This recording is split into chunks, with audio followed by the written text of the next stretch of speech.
So when the Blueprints of Madness comes out, so basically that state, like the metal state, was really fucked up about that time period, right? You had like everyone was like kind of the grunge was coming in. I mean, some bands were like kind of flip flopping around and stuff. Like, did you guys notice that too? I'm sure you guys saw that as a band. You just noticed that whole time period in '95 was doing that. Yeah, we just stood our ground, and we just stood our ground and started writing our next record. Now we had worked the thing with my mother. I said, Mom, if we build a room inside of the basement room, maybe we can jam there. The only neighbor we have at the time was a party guy. And I was like, he's probably not going to give a shit. And I went over and I said, we're going to set up a room in here. And I said, I'll play it once we start. And you tell me if it's going to be too loud. So we built this room inside of the room in the basement. And he's like, no, it's not bothering me at all. And he goes, by the time you're done, I'm just getting off of work anyway. It doesn't matter. So we could practice at my house every fucking day. And we could go as long as we wanted. And so that's what we did. We started writing what became Fearless Undead Machines. And how that started was Mike came to practice early one day. And me and him sat there and he's gave me a riff. I said, man, that's like Wasted Years from Iron Maiden. Then he gives me another riff. I'm like, that's like Seven Gates of Hell from Venom. Let's combine them and let's get this going. And then we started jamming and he'd come up with a third riff and a fourth riff. And the next thing you know, we're writing The Silent Creature. And I'm like, man, this fucker's good. When they show up, we're like, dude, we just got like 5 minutes of a new tune. It's killer. Mark's like, what's it like? I'm like, it's like Iron Maiden meets Venom. He's like, wow, that's an odd combination. I'm like, yeah, it sounds good. And Mike goes, this is the best stuff that comes out of me is the heavy metal riffs. And that's when Mike basically, it was his December 3rd, 1981 with Deceased. Mine was Mob Rules. He was like, this is how I'm going to write my fucking songs going forward. And that's when it all started. And we were like, I don't give a fuck. I'm not into all this bullshit. I'd already known half those bands. People have been pushing Soundgarden on me. I had a friend, Dale, who played in a band called Unorthodox Asylum. And he was like, oh, you got to hear Louder Than Love and all this shit. And I'm like, I don't give a fuck about that. And then Terry was pushing Nevermind, Nirvana. And Bleach on me. And I'm like, I don't like this. This is like garage rock. I'm like, man, I don't need this in my life, dude. You enjoy it. And I just ignored it, and we all did. None of us were into any of that shit. And we just started writing our fucking record, listening to our Anvil and the Rods and Saxons and, our fucking Demolition Hammers and Whiplash and that kind of thrash. And the next thing you know, we have a fucking record written. Well, it's funny, too, because you guys during that time period, you think of like, even with, fall of 95, you guys start October 31, right? You get a call from Brian Williams. He was in the band Overlord from North Carolina at that time, right? And Dahmer's Diner. Yeah, guy, a hillbilly. He said, hey, man, this is Brian Williams from a band called Overlord. We got a demo out called Dahmer's Diner. I'd sure like to send you one. And I'd like to play some shows with Deceased. I got a friend who knows you, and he says you're a good guy, and we'd like to do a show. He's so hillbilly. And I'm from Virginia, and that's hillbilly. And we were talking, and he was like, man, yeah, I don't like this new shit that's coming out. I was like, me either. So we start talking about the classic days of heavy metal. And we're talking about the old bands like Sabbath and Uriah Heep and Deep Purple. And then he's like, you know what record I really like? I said, what? He goes, Uriah Heep, Abominog. I said, dude, it's my favorite record of all time. And he was like, no fucking way, you know it? I'm like, dude, I know every track. I could sing you the whole record on the phone right now. So we started talking. He goes, I said, what do you do, man? He goes, I play guitar. I said, I'm a fucking drummer, dude. I said, we should put something together sometime. I said, where are you at? Elkin? I don't know where that is. Is that near Raleigh? He's like 3 hours away. I was like, so you're probably what from me? He goes, I'm probably 6 hours from you. I said, okay.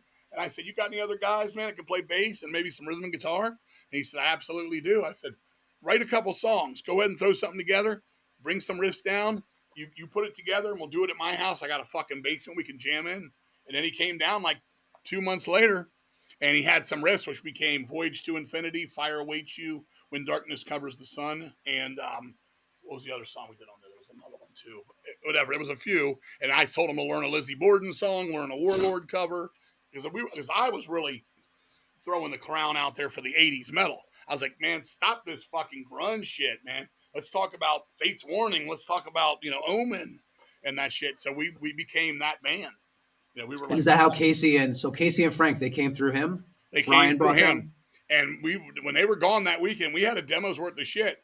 So we had already demoed Silent Creature and stuff at a friend named Mike Bozer's house studio because we knew we couldn't afford to go back to Inner Ear. It was getting too expensive with the reel-to-reel tapes. It was a lot of money. So we were like, all right, we'll figure it out later. But so we went to this studio and we cut the demo there for Deceased. And then I went right back and did October 31. And just like Tombstone, as soon as it was done, it got passed out to a few people. And they were like, I want to put an album out. And I'm like, what's going on? Deceased is doing our best to go, travel the world. And everything I throw together is all of a sudden popular for a minute. And I was like, this is fucking crazy. So I'm telling Brian, it's not just a demo now, man. It's a fucking album. You want to write an album? And then Jim, my buddy that was at the time and going to school in Oklahoma, he's like, I love that demo if you need a bass player. And the bass player, Casey and Frankie, didn't work out. And all of a sudden, that's Jim Hunter you're talking about, right? Say that? Jim Hunter is Jim the one Hunter, you're talking absolutely. about. And he came back home from school and he jumped in the band. And we wrote an album with another guy named Kevin Lewis. And then Kevin had to bow out because he had some girlfriend issues. So it was me, Brian, and Jim went on a label called Rip Records out of Chicago. Gave us a little bit of money. We went and did The Fire Awaits You. And all of a sudden, I'm getting letters from, I got a catalog from Germany, from Hellion Records, the biggest record store in Germany, saying it's the album of the month. It's his favorite record of the year. I'm like, what the fuck? And I'm hearing from fucking Metal Blade Records. I'm like, what the fuck? It was crazy. But yeah, that came along at the same time. And then while that's happening, we're doing the rest of Fearless on Dead Machines. And when you're doing Fearless Dead Machines, you had who was the guy you had a producer, right? Who was, I guess he was like flipping out in the studio. And Frank Martian, he'd worked with Mind Rot out in California and some other bands. Relapse had said, look, dude, that Blueprints for Madness sounds like shit. The guitar solos, they're recorded awful. They sound like, I said, we mixed it ourselves. We produced it. The guy that runs the place is great. He's, he worked with huge bands, but he was let us hands on. So they're like, we're going to get a producer. His name's Jim Barnes. We're going to have him come in a night before you do the album, sit in with your last jam, and go from there. So we met him at the airport. He was like an older beach bum. He comes there. He's got the tape. He gets off the plane. He's got a boombox in his hand. He's playing the demo tape that we gave him, and he's nuts. And we go, and he comes to the practice. He's like, okay, yep. So we go to record. He doesn't want me to use my drum set. He wants to use the house drum set. All this changes. He's having marital problems at the time. And all of a sudden, me and Mike Bozier mainly start to mix it ourselves. And we're like, whatever. And then he had to go home. His wife, I think she was cheating on him. He had to go home. So me and Mike Bozier sequenced it, finished the record. And it was a good thing he did because I think we were going to go to blows with this guy. He was just fucking too nuts. Too nuts. And you guys also, Wes Banskoder did the artwork for that. And then, so with the West, that was the last time you were ever going to work with him because basically he wasn't giving you the ideas you were giving him. You weren't getting back what you wanted. Well, I had an idea for Blueprints, which he did, and he did a nice job on it. We never talked, nothing. It was basically Relapse was the middleman on that. We talked directly on this one. The Fearless was supposed to be underneath the earth. It was supposed to be underneath the coffins, under the earth, everything going on, working your way up to the top of the ground, to ground level. He comes back with a factory with smoke, and I'm like, dude, this is so generic. This is so everyday-ish. And Relapse like, oh, come on, man. He's already working on it, dude. Don't be a pain in the ass. I'm like, same when I asked him to draw. He sent me a sketch of what I asked him to draw, and it looked like a fucking turnip. It looked like a half-eaten fucking radish. And I was like, whatever, dude, at this point. All right, so we tried to salvage it, in my opinion, making it look like pieces of film stock with the lines through it and stuff. And it's not terrible. I can live with it, but it's not what I wanted at all. And he was mouthy about it, too, and I didn't like that. And he probably told them, I don't want to work with this guy anymore. He's mouthy. But when it's our album and it's my idea and it's the band's idea, you do what the band wants, not what you want to do. I'm not paying you to paint what you want to paint. I'm paying you to paint what we want you to paint. So, yeah, that was the end with Wes Banskoder after that. And at 97, a promoter calls you guys to play with 6 Feet Under because of lack of ticket sales. Is this also the first time your son sees you play live? It is. And basically, you guys aren't allowed in the building during sound check for 6 Feet Under? We get a call from a local promoter. He's going to have a show in Frederick, Maryland, which we're at the time in the studio recording Fearless. He says, can you all break away and play a show for me in a couple days up here at for Frederick? I said, yeah, what's the deal? 6 Feet Under. I said, not my favorite, but okay. We played with everybody else, no problem. And I said, well, what's going on? He said, man, the ticket sales are low and their fucking guarantees high. I need you to come out here and save the day. I can't pay you a lot, but I'll give you a couple $100, it'll be worth your time. I said, okay, all I got to do is make sure that we'll be done recording the instruments for the album, and we're in the mixing stage. Everything gets taken down. We were. So we went there. We showed up when we were supposed to be there. We walk in the room. They're sound checking. They said, you guys can't be in the room. Okay.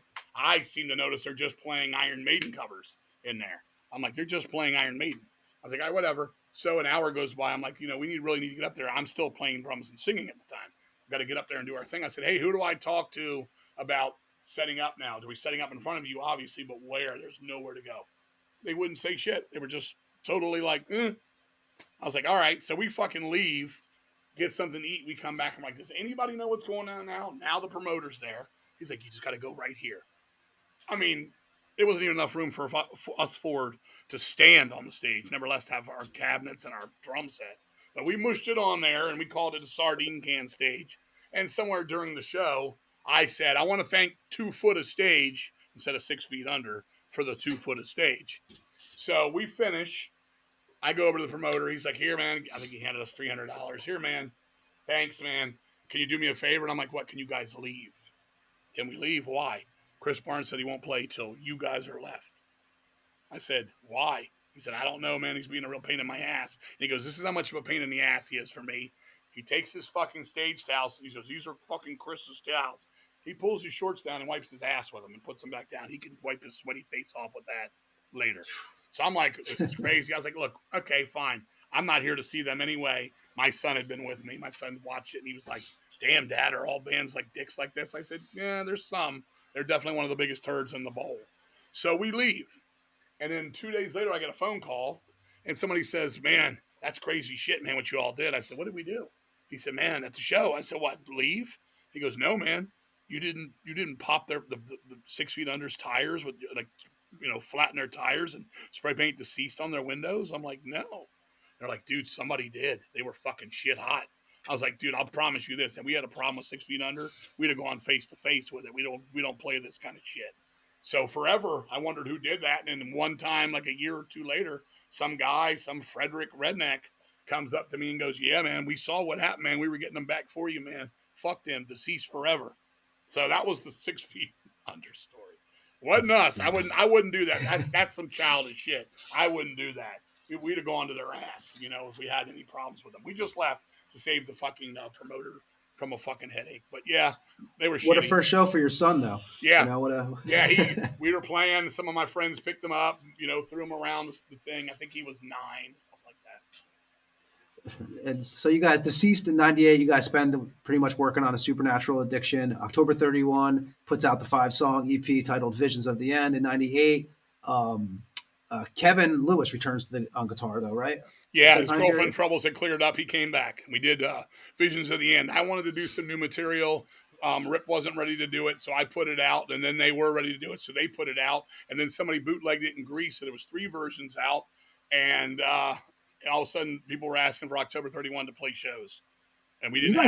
I wanted to either sing or play drums. I didn't want to do both, especially since it was heavy metal voice. I was just saying, hey, I can sort of sing heavy metal, and that's what I did in October 31, was just sing more like heavy metal when we did that stuff. So, yeah, we're still working on getting somebody to sing for us. And Visions, you did, you guys did Give 'Em the Axe, right, from Lizzie Borden? Yes, on that we did. Too? And you also started a label called Old Metal Records at that time period? I did. I wanted to start releasing again, that heavy metal stance. I wanted people to remember Blessed Death, Iron Angel, bands that I liked. I didn't want to sit there and talk about Temple of the fucking Dog. So, it was like, I'm here. Let's do Blessed Death. Let's do Cities. Let's do Witch Cross. Fuck these fucking shit bands of today. They suck. I don't like it. It's not my thing. So, yeah, I started Old Metal Records, and that took off pretty well. Another thing that was happening then was the record industry, like the underground people were like selling their records for insane amount of prices, and out of, Witchfinder General, Burning a Sinner, $200 7-inch, and you're like, man, fuck that. So I was like, we're going to redo it, whether we're allowed to or not, and we're going to flip the cover, and we're going to sell it for $5 so people can hear these great records. So it was a little bit of a mentally ill business idea in my head, but I did call a lot of the bands. Like I called Blessed Death, and he was like, all right, how'd you get my number? I just called. I saw you were out of New Jersey. I called the fucking local operator in New Jersey. Your name seemed the weirdest. The easiest to, it wasn't Bill Davis. It was something off the whack, and I figured there was only 1 or 2 of you in there, and here we are. And that kind of started the ball rolling. Yeah, 99, you released a Supernatural Addiction, and you worked with Simon on that, Simon Effamy. Yeah, we told Relapse Fearless did really good. Fearless was on the top of people's albums of the year. We made the cover of Metal Maniacs. We were all over the place. We were top 10. And, you know, for us, whatever, we don't give a shit. But Relapse was like, man, we got to make a move. We got to do another record now. We got to get somebody really good. And I said, a guy named Simon Effing. I said, never heard of him. They're like, well, he's worked with Napalm Death. He's worked with Paradise Lost. I'm like, well, that's a lot more than what Jim Barnes had done. And we got in touch. He came and saw our practice. He was a English guy. Super cool, super kooky, weird, but cool, professional, knew what the hell he was doing. And I thought we had the best batch of songs we'd ever written at the point. And we got over. That's your favorite album, right? That's still my favorite. It's still my favorite Deceased album. We went over to Oblivion Studios, which is where we did those demos. He had a house studio now, but his own house studio, not at his parents', and he had a nice, beautiful studio.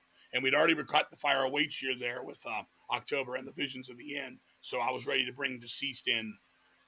You know, after the Fearless Undead Machines at his house, I was like, we're going to use this guy from now on. He's a dear friend. He's good at what he does, and he's fair priced. We could afford it.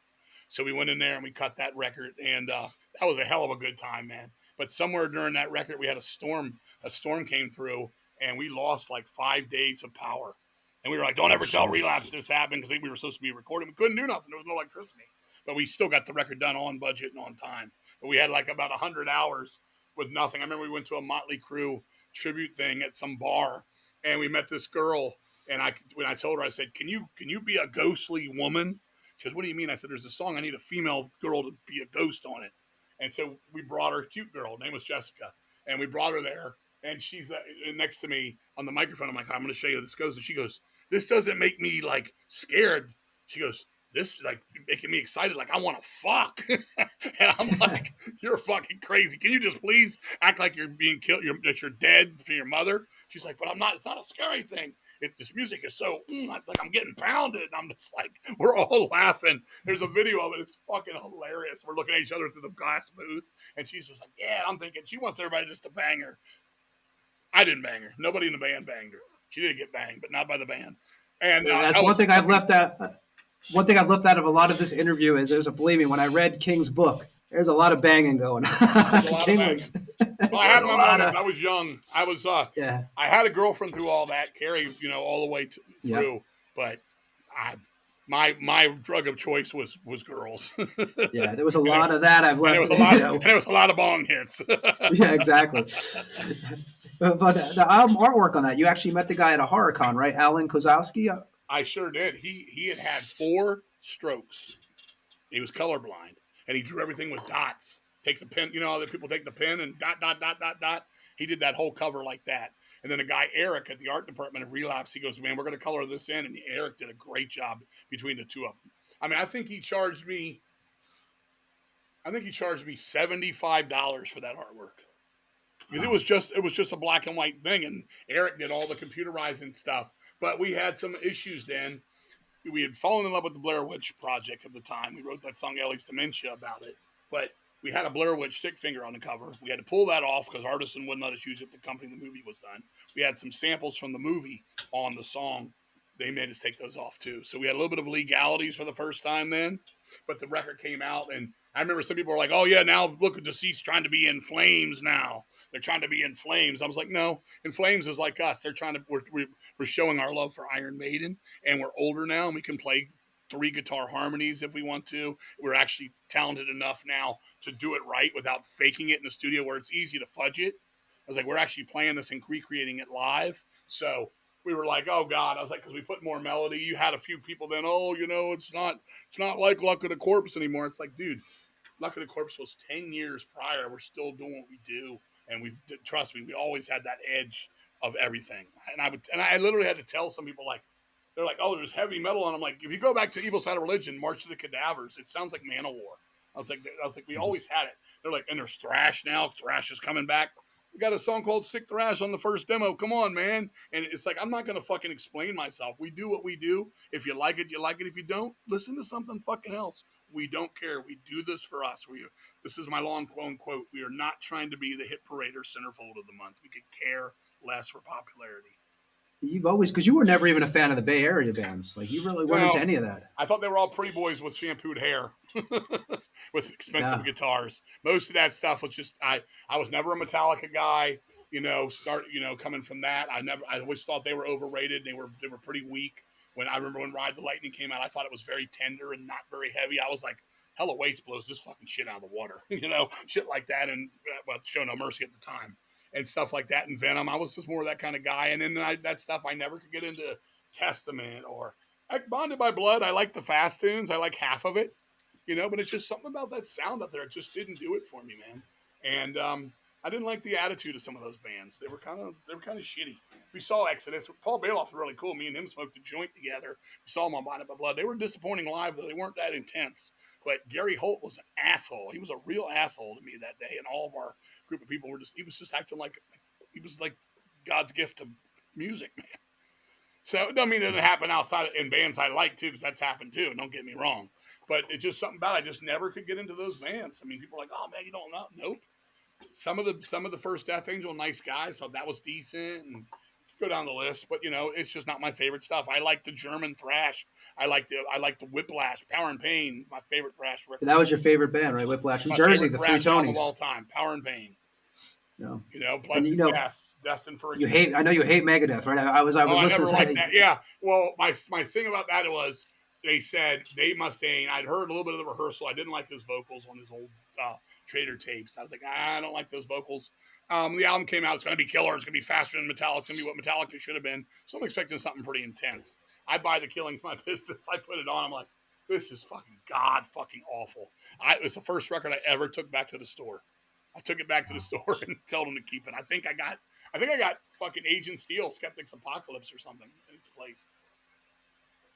And and with Supernatural, that was the last record you did with Relapse, and you kind of knew when you guys did the 2001 EP, Behind the Mourner's Veil, you knew it was going to be pretty much the end.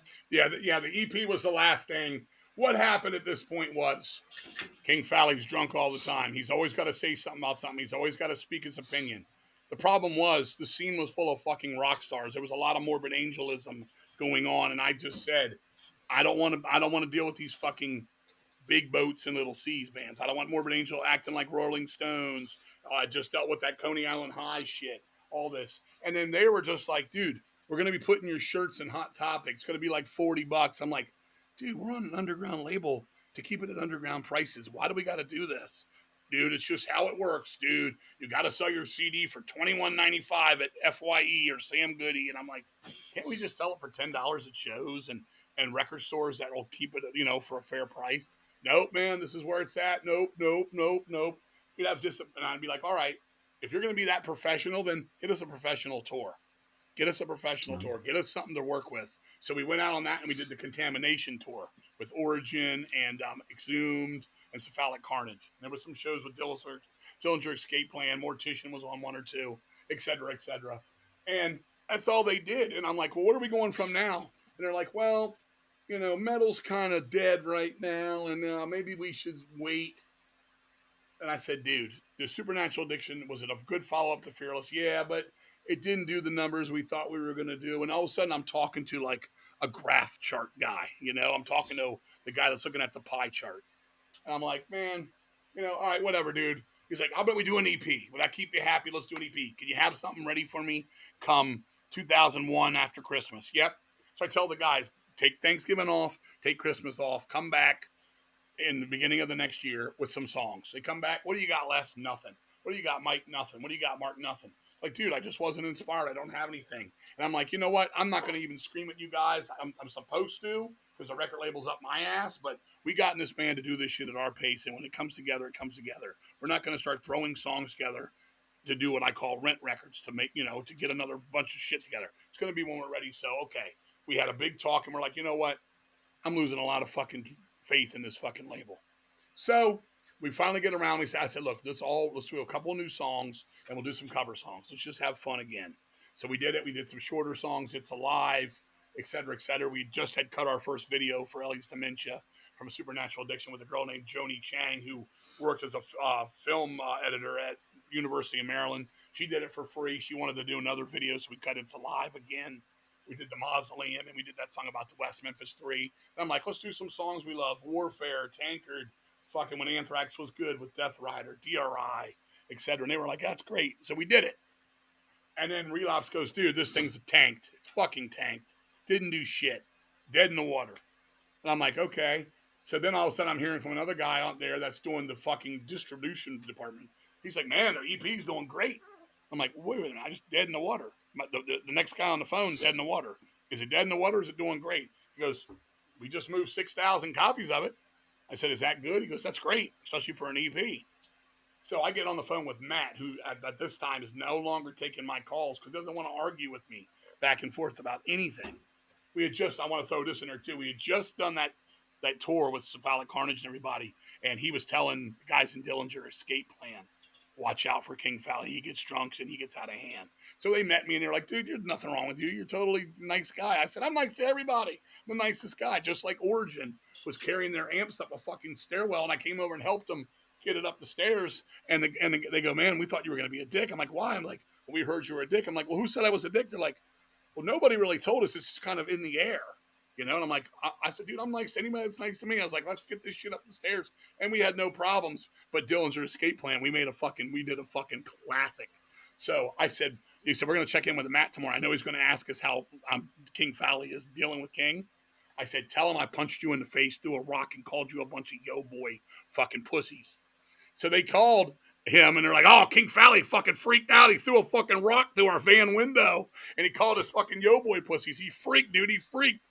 And he's like, that motherfucker. And I hear him on the phone, So I took the phone. I said, Matt, chill out. There's not a problem here. We're all cool. We're fine. We're fucking sitting here together. We're chilling. We're drinking beers. We're fine. Stop being a little fucking bitch. Stop being my fucking, my little fucking bodyguard or whatever the fuck you're trying to do. We had just played in San Antonio, and he made one of the guys at Relapse follow me around all day when I did interviews, so I didn't say anything bad in print. It was stupid. It was stupid. They were editing to stick up for the underdog, for the underground and stuff. I was fucking tired of all this fucking money, greed. Fuck that shit. I hate that shit. I fucking hate it. If I want to go on records, I know what I'm getting myself into.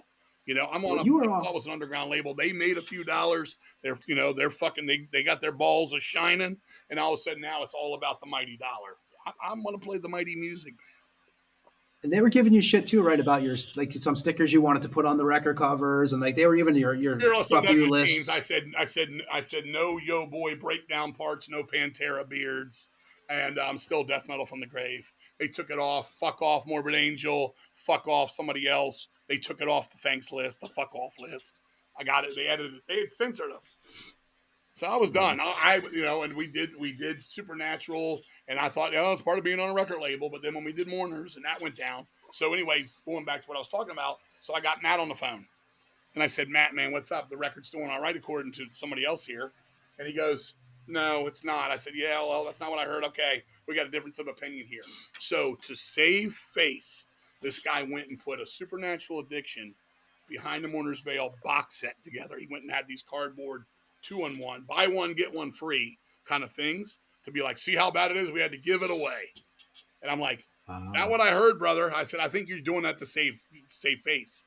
I was like, fucking not sure that's what happened. So got off the phone with him. By then I had moved up to Pennsylvania. I was in a process of getting married to a different girl eventually. I was getting ready to move up here.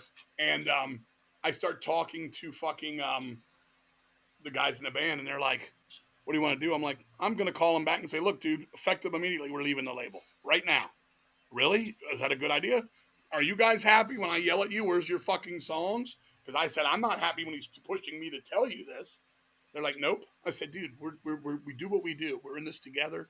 Fuck them.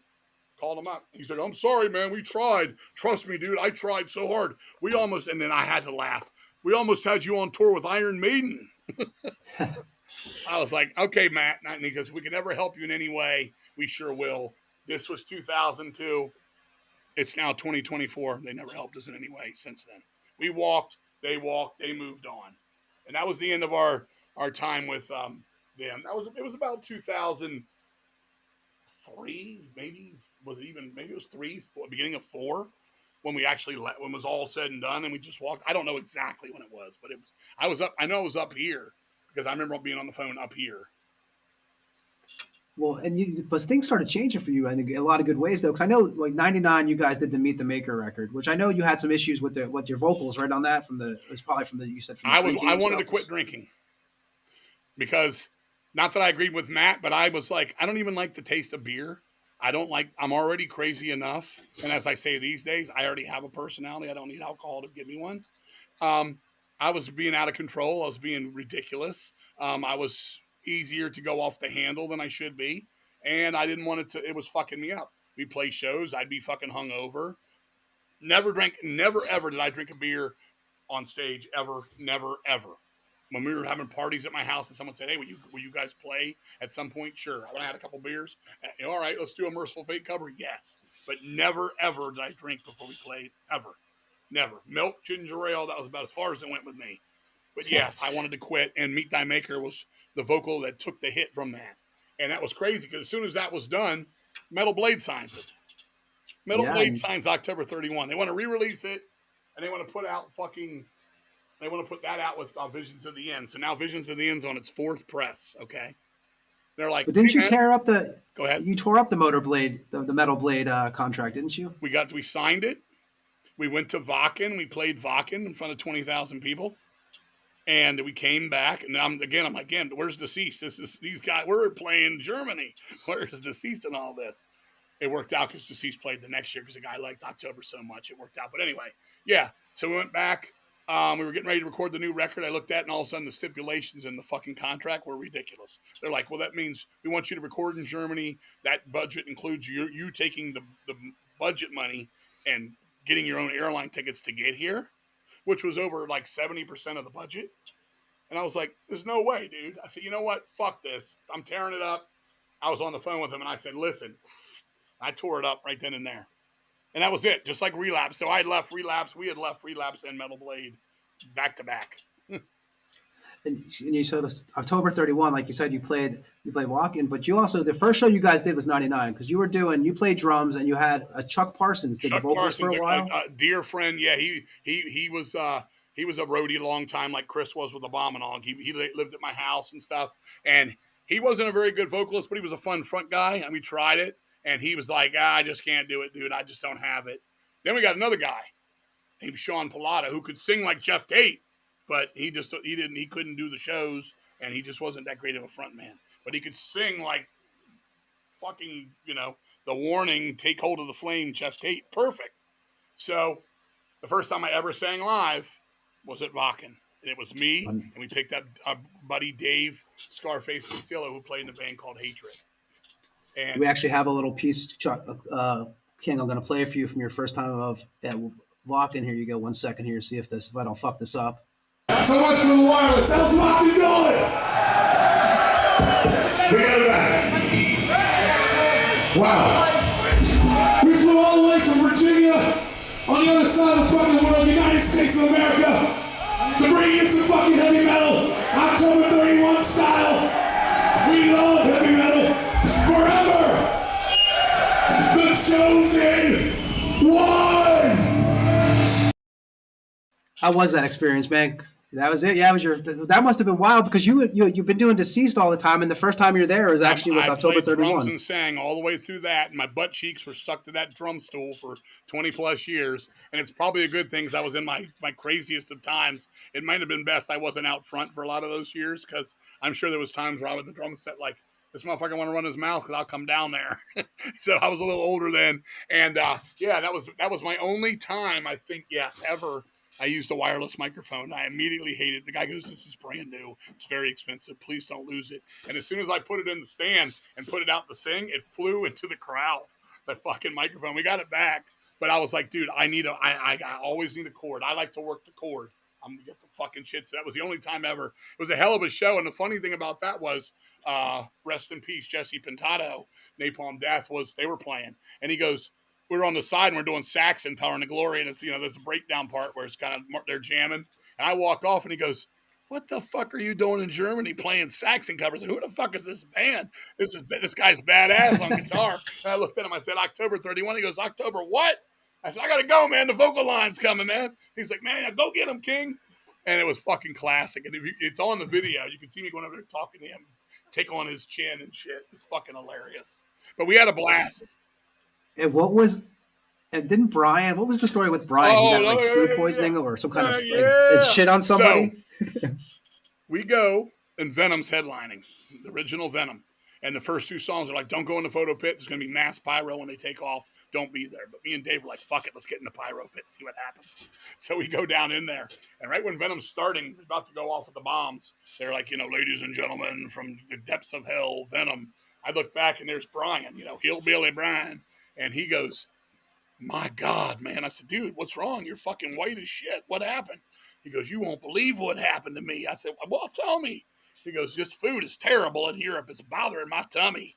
I said, well, what are you doing? He goes, I got the shits, man. So I wanted to go over there and get in the line with the Don's John. I get up there, there's no toilet paper. He said, I had to go, but I need to wipe my ass. I got diarrhea from the food. So he's like, I got out of line. The squirrel was peeking out the tree. And he goes, I went over and grabbed some napkins. I got back in line. I'm like, I'm not going to make the line again. I'm not going to get back to the toilet in time. So he said he ran into the parking lot. And it was midnight, 1 o'clock in the morning, dropped trowel, and all of a sudden he just shit diarrhea everywhere. And he said when he was getting ready to reach down, pick his pants up, a hand hit his leg. And he looked down, and it was somebody in Germany who was passed out, and he just shit diarrhea all over their face. And he goes, I have shit. So I told that story when we played Maryland Death Fest on stage. I'm like, this motherfucker right here likes to shit. Because then another time we played a show at some bar in the middle of nowhere in Virginia, and he orders octopus at a bar that's like a dive. Like, what are you doing eating fucking octopus here? He's like, I am sick. So we're on stage, and it smells like somebody's got diarrhea. And he's like, I got the shits. I'm farting my ass off. So he had to leave the stage while we were playing and use the bathroom at this club. So I had my son take the microphone. We got an extension from the sound guy, and he made it long enough. My son walked in there. He was in the toilet. He put the microphone over the toilet, and he's taking a shit. He's like, what the hell are you doing interviewing me? I'm like, everybody wants to know what's going on. You're holding up the show. We're playing now. He's like, I am shitting, man. I am shitting. He comes back out, and he just keeps farting like these the worst fucking diarrhea farts ever. So he had a fart problem. But yeah, fucking was great. I guess it really was a good time. And we always say when we tell that story that if that guy ever happened to get in touch, Brian has said the best bottle of your favorite whiskey and your favorite washing machine detergent for the rest of your days is on him. You're gonna have people writing you now who weren't really the guy just to get the free bottle. Prove it. Yeah, I'm the guy. And you also had Tony Taylor, so you didn't want to do vocals for a while, right? You brought in Tony Taylor. Yeah, I wanted to just be the drummer. I really did. At some point, I'm like, you know what? Fuck this. I got the, and at the same time as when Deceased, we decided to bring Dave in on drums, and I said, I'm going to be out front for Deceased now. So I was like, let me go back to drums for this. Tony Taylor's a much better singer than I am. And so we did all that stuff, and he came into the band, and he brought Scott with him from Twisted Tower Dyer. We had some fun times, but it was logistics on some of that, and Tony was fighting some demons then. And, it was what it was, but it was fun as hell, the shows we got to do. We played Asbury Park when Ed was talking about the show, the New England Metal Fest weekend. I think it was that same weekend we actually played Asbury Park 2 with that band. October played when Deceased played too. And Tony and Scott left, and you guys replaced by Jason? Jason came in. He was a good friend of Brian's. He didn't really know the heavy metal stuff like that. He was from the newer school. He was like into Disturbed and stuff, but he was a good guitar player. And he's like, I'll play whatever, man. And I started showing him shit like Savage Grace and Trouble. And he's like, these guys are good, man. But he was a big muscle dude. And he played, and the girls loved him. I always thought he looked like Terry Bradshaw with muscles. Terry Bradshaw. In 2002, you quit drinking, and you also lost your mom. I know that same year. I know you obviously we talked about at the beginning of the show how much your mom did for you and how important she was in your life. I know when you quit drinking, did that have anything to do with the loss of your mom, or was that before you lost her? It was fucked up. The last time I ever drank, the story was I had a girlfriend, one of many. She was a real girlfriend at the time I was seeing. I had a dear friend in Hatred, another guy named Joe Jablonski who played with Dave in Hatred, and his girlfriend at the time, Shirley. It was Joe's birthday. We went down to a place called the Roadside Grill in Arlington, and me and my girlfriend got there before them. I bought six pitchers of beer, and he got there and he goes, "What are we doing?" I said, "I'm going to chug 3, and you're going to chug 3 right now." And he goes, "No fucking way, dude. I might be able to chug 1, but I'm going to be sick off it." I said, "Dude, all right, you chug 1, I'll chug 5. Okay, this is ridiculous." I get on the first one, I do it. Second one, I'm good. Third one, I'm wearing it. I stop. He's had half of a cup of beer. His is still full. I start getting a good little buzz going as time goes on. I'm down in those 5. I'm all of a sudden hitting on the goth girl bartender. My girlfriend's getting up fucking sad. I'm like, let's fucking go. This is a mess. Let's fucking leave. So we decide to go to IHOP.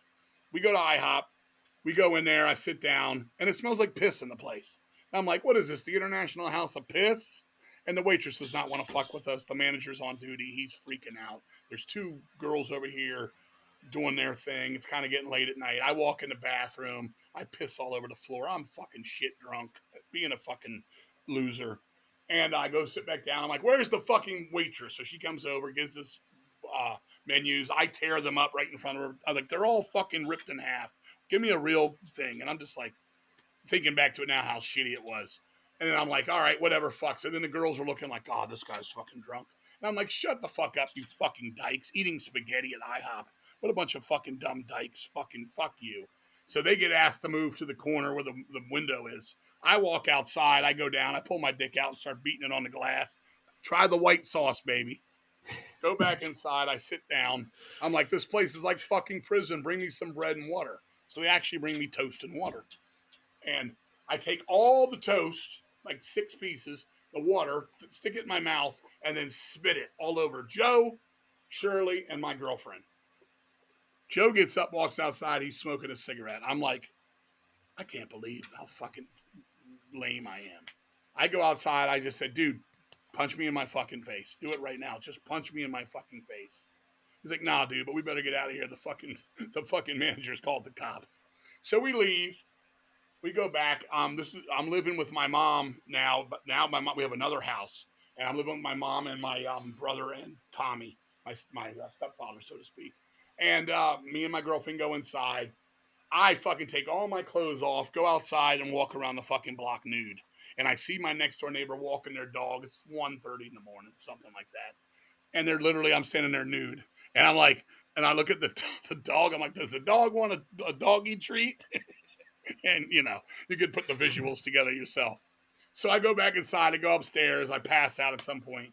Next day, I wake up. My mom comes home from work. She's like, what the hell happened with the neighbor? She said, you were outside totally naked, talking to them nude when they're walking their dog. I'm like, Mom, I'm done. I'm never fucking drinking again. And I quit. Right then and there, I quit. I went cold turkey. I didn't even like to taste alcohol, man. I did not like to taste alcohol. I just like to be extremist. We'd go somewhere, it'd be my birthday or a weekend. I would do 15 double shots of 151 and pass out. Or I'd drink 40 fucking beers at my house on a chug party. Or we'd put the fucking the beer in a fish bowl and drink it. Or fucking. Didn't you eat goldfish once or something? Yes. Shit? We had to eat the goldfish thing. I didn't end up eating the goldfish. It wasn't me on that one. We had a thing. It was the last round. I said, we're out of beer. Whoever loses has to drink the ashtray. So we poured the ashtray in the big beer. My brother lost. He chugged the whole thing with all the cigarettes. He had to swallow it. So we got stupid. We had our day and all that. I was fucking done with it. So yeah, I quit drinking, and my mom was still alive then. And then it got fucking weird. Then it got really weird, with 9/11 and all that crazy shit happened right down the street from us. We could hear those planes coming towards the Pentagon. We lived 10 minutes from the Pentagon.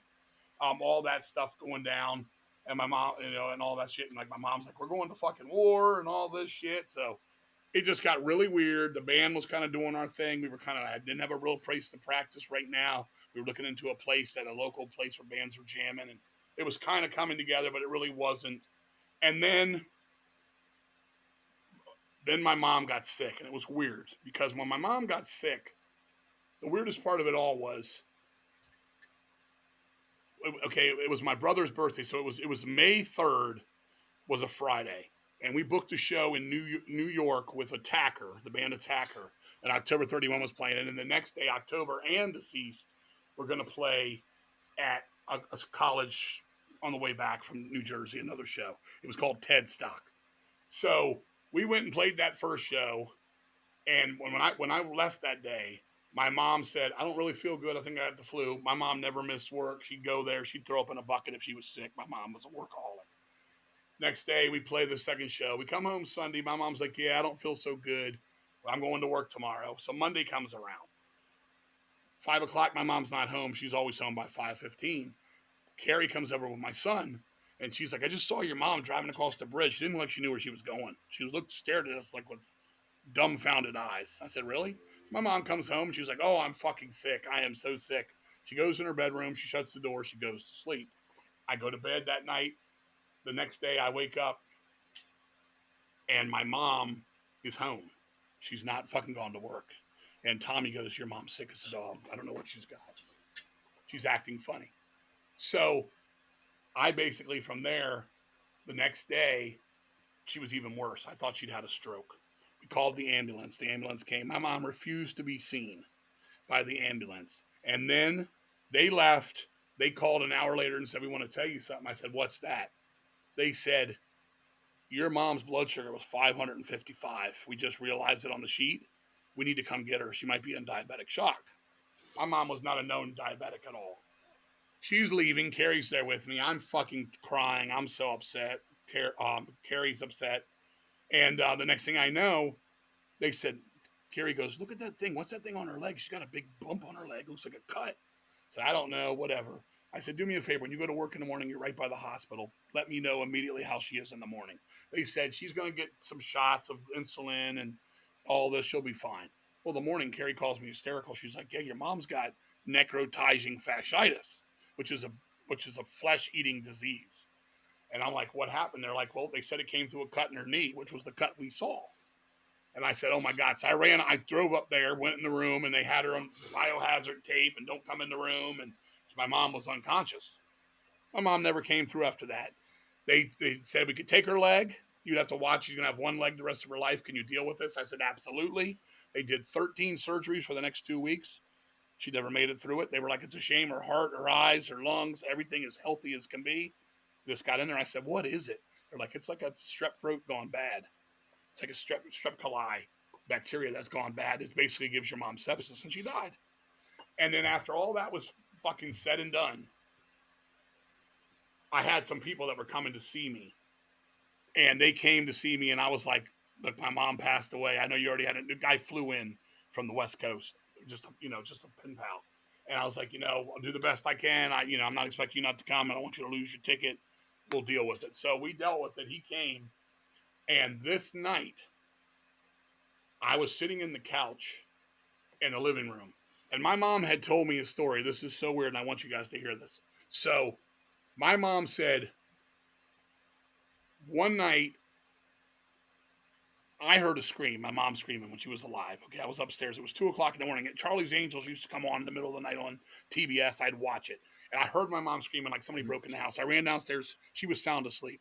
The screaming stopped when I got down the stairs. I remember walking back up the stairs, and we had a door that if you opened up the curtain, you could see out the window in it. And I was like, I don't know, I hear something out there, but I was pretty weirded out. I was like, I ain't gonna look back. I'm just gonna go up the stairs. And I saw the doorknob moving, like somebody was trying to push, down to get in our house, but it was locked. And I was like, that's fucking weird. So I sat at the top of the stairs, and Tommy had a dog, a little half wiener dog at the time, and the dog sat there with me, and we watched that thing move for like 20 minutes, but there was nobody there. It was just a doorknob. So the next day, it happened again in the middle of the night. I ran downstairs, and I thought, is my mom fucking with me? And this time I went and looked out the door. It was like a repeat of the night before. And I looked out the thing. I didn't see nobody there. I went to the top, and as soon as I got to the top, the dog came out again, and sure enough, the doorknob started turning again. I was like, this is fucking weird. So I went in my room, and the next day when my mom got home, I told her. I hadn't told her shit up to now. And she said, oh, come on, Kingsley. I said, yeah, Mom, it's true. She goes, you're making this shit up. You and your spooky deceased bullshit. I said, Mom, you were screaming like you were being murdered. My brother walks in. He goes, yeah, I heard something in the speaker in my room last night in my stereo saying you're going to die. And I said, and then my mom goes, look, now you got your little brother fucking acting the fool. So we left it at that, okay?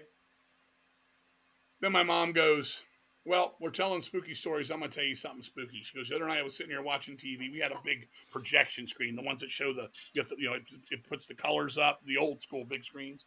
And she said she was watching TV, and all of a sudden she saw something come through the front door. It looked like a swarm of flies, went in front of the TV, went into her room, came out, and went back through the door. And I said, that's weird. Bunch of flies. Why? She goes, I think it was death. I said, death? She said, I think it was fucking death. I said, that's fucked up, Mom. So moving forward, my mom's now dead. I'm sitting in that couch in that living room after the night after she died. My friends are there. They're asleep on the floor. They're actually helping me start. We're going to have to move out of this house. We can't afford it now. We're already moving shit. They're asleep. I'm on the floor. I see the fucking flies come in my fucking house right across, just like my mom saw it, go across into my mom's room and come back out and go out the door. I'm like, that's what my mom was talking about. And I was so scared. I'm getting goosebumps now looking over my shoulder. It was so fucked up, right? In the morning, we went. I was like, all right, let's get stuff out of my mom's room. Let's get all her stuff today. We go in there. Her cat was dead on the floor. Her cat was dead on the floor. We buried it in the backyard. And I told Tommy, I said, I'm staying at Carrie's apartment, my girlfriend. I can't be in this house no more. I am freaked out. So there was something weird about all that shit. And, you know, I'm not that kind of guy, but I've seen a lot of shit. We could get sidetracked so much on this, but I've seen a lot of shit. My mother, after my dad died, she swore she saw his hand scratching at that window, like I told you he used to do. Yeah, you know, back in the old neighborhood. At our old house. And she said she saw him outside. She'd go towards him and he'd dissipate. He would just turn invisible, see through. So we had a lot of that kind of shit, but that fucked with me. Losing my mom, I could go to tears now talking. Everybody's got a lot of people's mom is the most important person on the earth.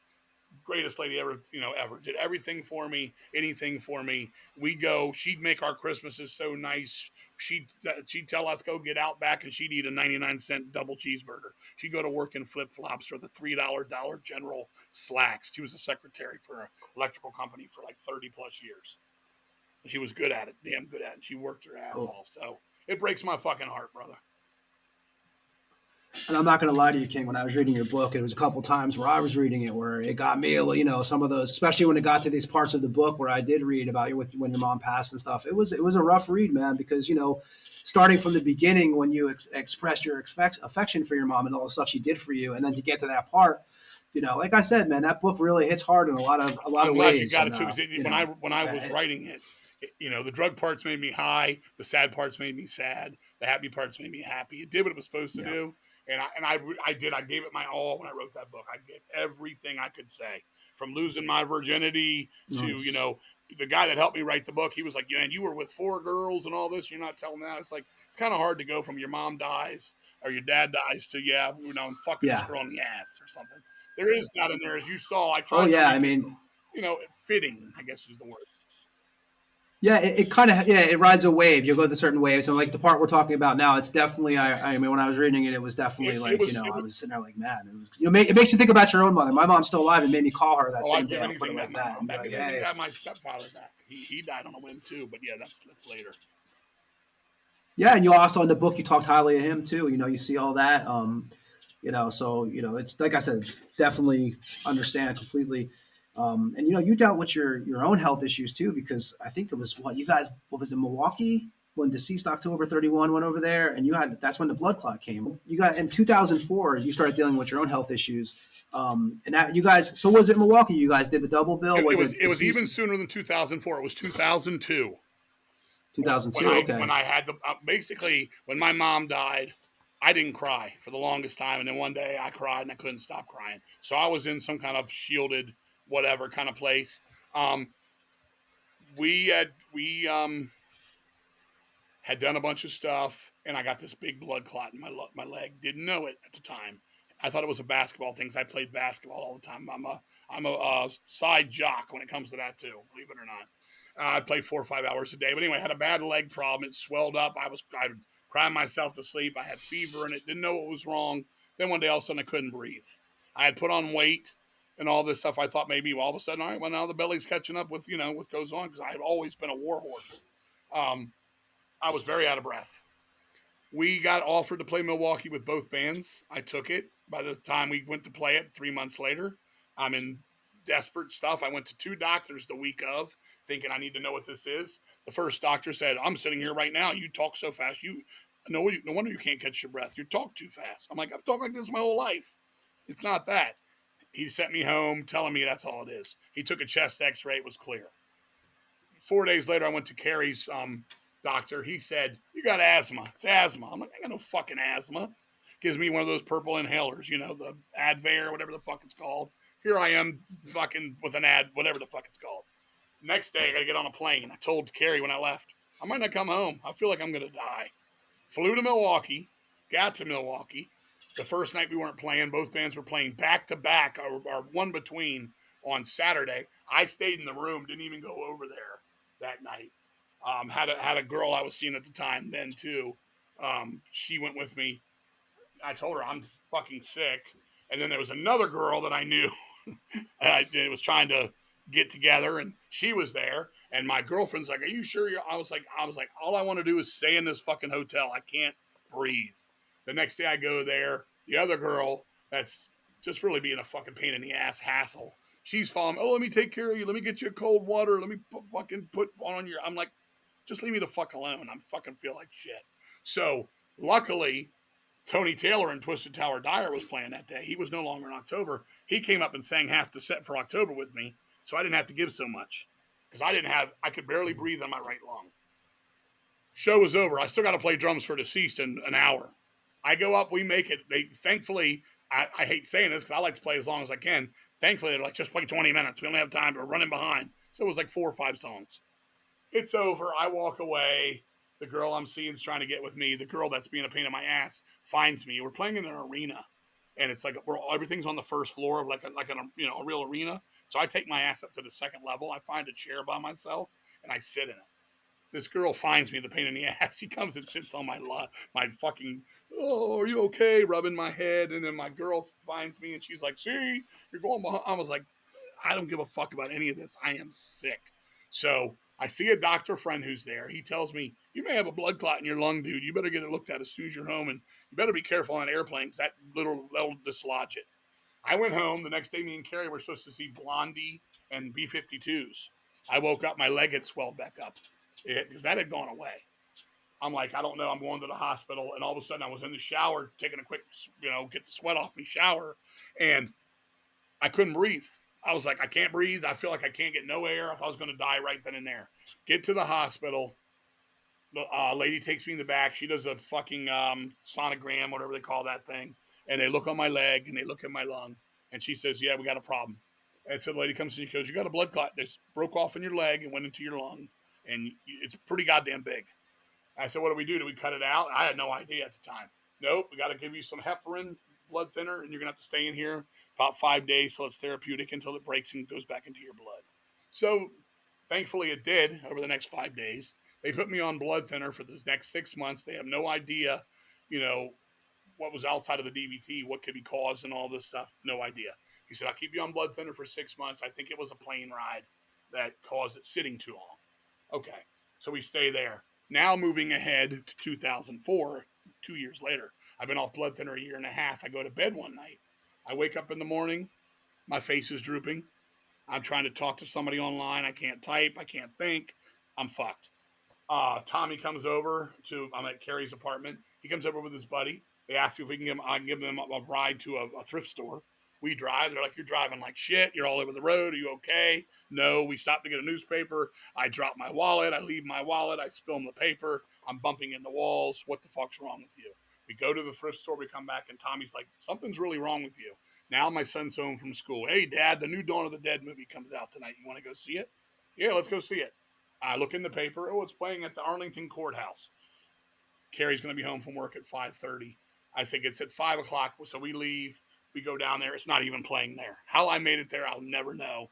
I come back. She's like, "You look fucked up. Are you okay?" I'm like, "I don't know." She's like, "What's the cat's name?" "I don't know." "What's your middle name?" "I don't know." She's like, "We need to go to the hospital. Something's wrong." I'm like, "Nope, I'm going to fucking sleep." I go to sleep the entire night. I wake up the next morning. It's Saturday morning. She's like, you're worse. You're slurring. You can barely talk. You got to go to the hospital." So we go to the hospital. And then immediately the guy says, one of two things has happened. He's either had a brain aneurysm or he's had a stroke. We go in there. They do fucking an MRI. I had a fucking stroke.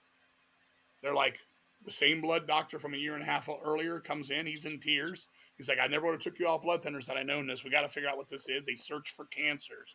They search for fucking holes in my heart. They can't figure out why I had a stroke. So I had a stroke. My whole left side was destroyed. That was in the right side of my brain. I'm left-handed. I'm fucked up. My memory's not bad. My memory's fine. but my nerves are tore up, my physicalness, and my brain's pretty foggy. I stay in there a week. They do all these tests. John Hopkins, the big doctors of Maryland, come into Virginia, check me out, blah, blah, blah, blah, blah. I go home, and I've been dealing with it, and it's literally right now, it's 2024. It's been 20 years this month. It was August of 2004. I had that stroke. And, as we go on, I'll tell you the rest as we go, go on with the story. So you've been on blood thinners for like 18 years now? Around? 20 years now. It was 2004 with the stroke, 2002 with the lung. So 22 on the lung, 20 on the stroke. So 2004, it's crazy. And then, back to 2005, you obviously October 31 puts out the No Survivors record. And that's the first record that, you're back drumming, right? Is the first drums you did after the stroke, was that on the Crucified, the split you did with Crucified, what was it? The Hell's Headbangers split? Crucified Mortals, was it? I think I cut one demo with some of the stuff from As the Weird Travel On there, and Dave played on some of it too. And then obviously Dave played on As the Weird Travel On as the full CD. But yeah, that was after when I had the blood clot, I needed about 10 months off. I didn't think I was ever going to play again. It was awful. I felt like I had the lungs of a 100-year-old man, and I couldn't walk upstairs. I had to fucking piss. I had to piss in Slurpee cups and take that there, and I'd have to crawl up the stairs when I took a shit. I'd have to fucking we didn't have central air. I felt like I was in an indoor pool, kind of air all the time. I'd sleep with my mouth basically up against a window unit. So I felt like I was getting cold air into my lungs. It was terrible. But when I had the stroke, I said, I ain't doing this again. Fuck this. I went to therapy for a week. I was picking up quarters and nickels off the table. I was dribbling basketballs. I was putting needles through fucking thread through needles. And then I went back to the hospital one time, and I was in a gown. And I was like, fuck this. I can't be here anymore. I was literally in the fucking green thing that everybody wears where they flip it backwards and they tie you. Yeah. I said, fuck this. I left right during the shit. I got in my car. I drove to practice where they were practicing without me. I showed up. They're like, what the fuck, dude? I'm like, fuck this. I'm here. The next day I went to the store. I bought some fucking iron-on letters. I made a shirt that said, don't fuck with Strokey. And we were off going with it. And within 20 days, I was cutting the rehearsal in the studio for the demo vocals. And my brain was like, what are you doing to me? And I remember it was so hard, but I was like, it's like thinking through an iceberg. It was so fucking rough. But I said, God, I can't sit anymore. I got to do this, man. Wow. That's extreme. I mean, and you did that, and you actually put out the No Survivors record. I mean, and that's actually, that album right there is one of your favorites. My also, favorite that ranks up there. record. Definitely my favorite there. I can hear the stroke on my voice on that. I can hear times when I'm like collecting my spit in the side of my mouth, because I had for a while. It was hard to keep my spit in, and I hear this kind of noise, and I can hear it in there. The pronunciation of the words wasn't all there yet, but I love that fucking record. I love it. Was that harder to record for you than the Meet the Maker? Vocally wise, with the health condition going on? Well, here's the scoop. After that went down and everything, I'm on a mission. I'm on a fucking mission to be as healthy as I can be. And me and my sister started running a fucking Burke Lake in Burke, Virginia. We were running. We were fast walking 5 miles a day, and then by the end, I was running 5 miles a day, and I lost like 50 pounds, and I was a lean, mean fighting machine, to quote old Dewey Oxberger. And basically, when we got out playing and doing that shit, I was doing like 40-second screams. I was like, just, had everything was there. So it was easier. But I still had the effects of the stroke that I had to give time to get back. I've still got effects from the stroke 20 years later. These two fingers don't work. I'm a lefty. That's one of the reasons the drumming is hard. I can't really do a lot there.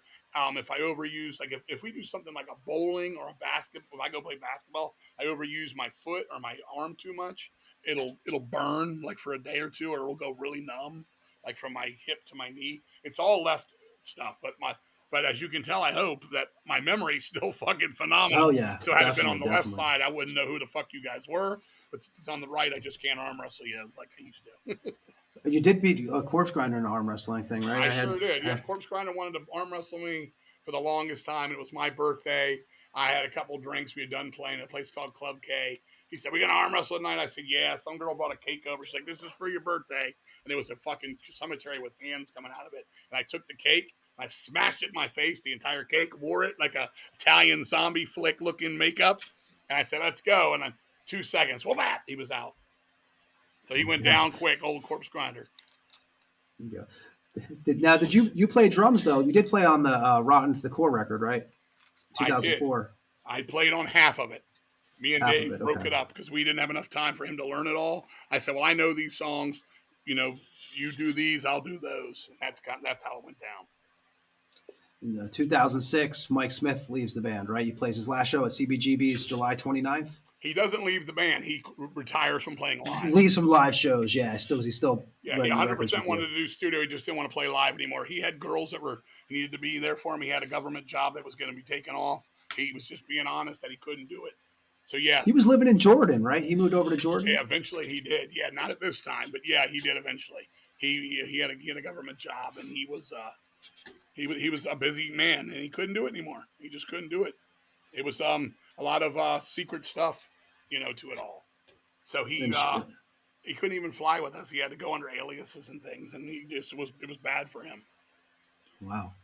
And Shane from Biovore took over for a while, steps in for him. Shane came in. He's still here to this day. He was a long-time fucking supporter. He was at all our shows. He's a good guy. He put out my favorite local record ever, Biovore Scientific Proof. Very Voivod, Bad Brains type of record. Good guy, fucking, had his own little, awkward way of playing too. His punk rock part of it, like me on my drums. He was kind of that way on guitar. It was neat. It was different. And, he came in and started playing with Mark. And I got married. I moved to Pennsylvania. I got married up here to a girl. And I was living up here, so I was far away. But Mark taught Shane everything. And I said, I'll be ready. And we played our first show up here in Philly. And it went over great. I told Mark it was you. Because, I've always been the carnival leader, the ringleader of this band. And for once, I wanted to, let somebody else, you do it. You make it happen. I'll sit secondary on this thing. And Mark did a great job. And, but Mark had demons too at the time. He was fighting some things. He would tell you he had a drug problem and things like that. And so he soon after stepped down. 2007, right? He left and he was replaced by Matt. Matt Altieri took over on live for us. And, and we, and Mike was still writing all the material when it was coming for the new record but he was on his way to going to Europe and overseas more than he was before. So at this point, he's still around, but we're kind of regrouping. And Les moved to Texas. So he got married and moved to Texas. I'm in Philly. Mike's in Virginia. Shane's in D.C. And the Matt Altieri for live, he lived in Massachusetts. So now we got this scatterbrain kind of a setup. Yeah. So that they said Les moves to Texas, and then Eric Mays steps on, right, from Biovore, also comes onto the drums. Dave got a girl pregnant.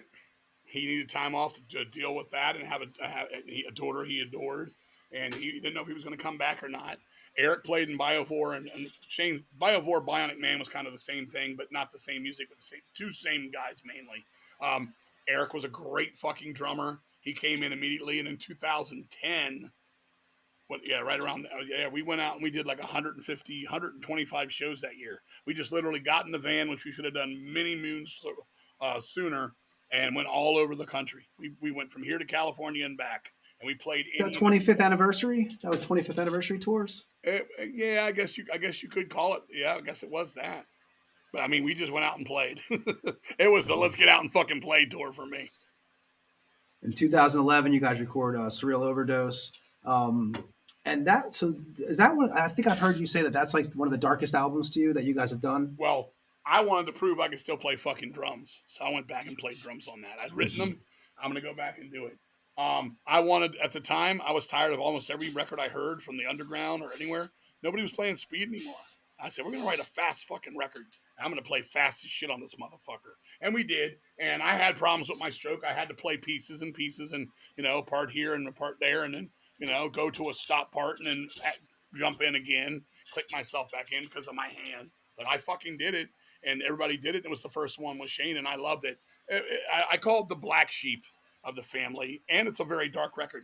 It's pretty much where I started getting into real horror. Not so much fictional tales or ghostly tales, but there was stuff on there, Alzheimer's disease, child molestation type of stuff, like fucking evil doctor kind of stuff, real world stuff on there. And I really like that. That's my second. I think that's still my second favorite deceased record. You did the drums what in like 7 days for that one? I did those drums for that in 6 hours. 6 hours. 6 Wow. hours. I told, yeah.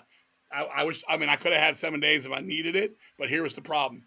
When I did it, I have to go, and when I'm done, you're going to take a week off because I can't do it for a week because I'm going to be burning shit hot. We started about 4 o'clock, and by 10 o'clock, I was done. I ran through everything.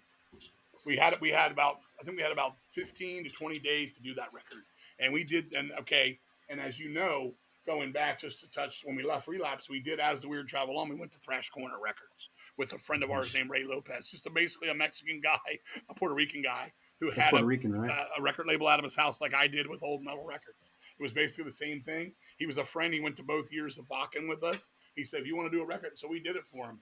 Surreal Overdose, we did the record ourselves. We paid for all the recording, and then a guy named Dan from a label called Paddock Records. He asked if he could, be co-person with it, and he would pay for part of this and that, and he did. And we this is where we were now. We're on Shrieks from the Hearst Records, which was Deceased Records, but Paddock kind of licensed it too. Gave me a little bit of money, and we made the CDs from that because that's kind of where we were then. We didn't care about being on a big label or Century Media or go anywhere else, Roadrunner. We didn't even attempt it. We didn't care. We just wanted to get the music out there and get back to what we did as kids, just like we're cutting new demos, so to speak. And on Surreal, you guys had Raul Gonzalez, right? He also did the Ghostly White artwork, but you had him do the artwork for that one? Yeah, he did a great job. He did that, and he did Bury the Hatchet with October 31. I found this guy. He was great. Surreal Overdose is my favorite album art we've ever done. I like that. I like Ghostly White too. Ghostly White, we had a little bit of a culture. I don't want to say culture, but I guess it was just a Spanish to English. We were doing a lot of typing, and he painted something, and I was like, okay, yeah, go with that, and then send me the look of it, and we'll see if it works. I thought he was going to sketch it. He painted it, and then I was like, no, that's not what I wanted exactly. Can we switch it? And he goes, I'll just paint over it, and he did. And then later on, we sort of had that same problem with another part of the record again, and so we were like, whoa, and I was like, dude, I'm sorry for not getting this. I don't know if we should talk on the phone. And he was like, I type much better English typing than I do talking. So I said, yeah, just don't paint anything else. Sketch it. And then, yeah, that's what I want. Then paint it. And we were fine from there. But, yeah, Raul did a hell of a job. He's an amazing artist. I love him. Yeah, Ghostly White was great, too. I thought, actually, the artwork on that. Yeah, it's weird because it was going to be something a little different.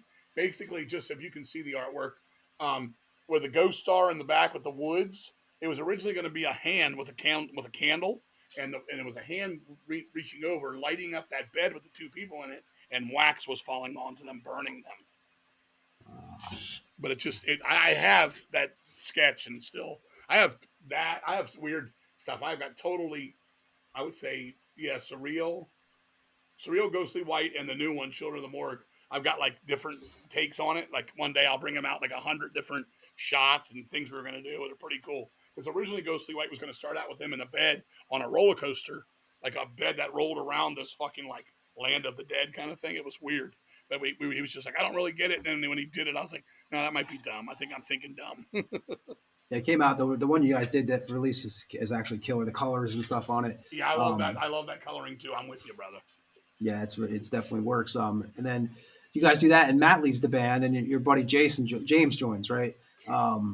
Yeah, Matt. His first show was Day of the Death. Matt didn't drive. He had to take the bus every time. It got too much for him, and he had his own thing he wanted to do, and I don't blame him. So then I asked this guy Chris Paulino, if he wanted to play bass for us because Les couldn't make all these shows in Texas that were low key. We couldn't fly him in every night. We weren't Morbid Angel. And so he took that on, and then after a while, I said, "Hey, what about getting James Danzo in?" And Danzo's like, "I'll do it." And he came in, and he was great. And we started playing more shows and, doing our thing. And then Chris Paulino kind of was like, I can't keep up. I'll be honest. This is more than I thought it was going to be. And we, totally friendly, got away from there.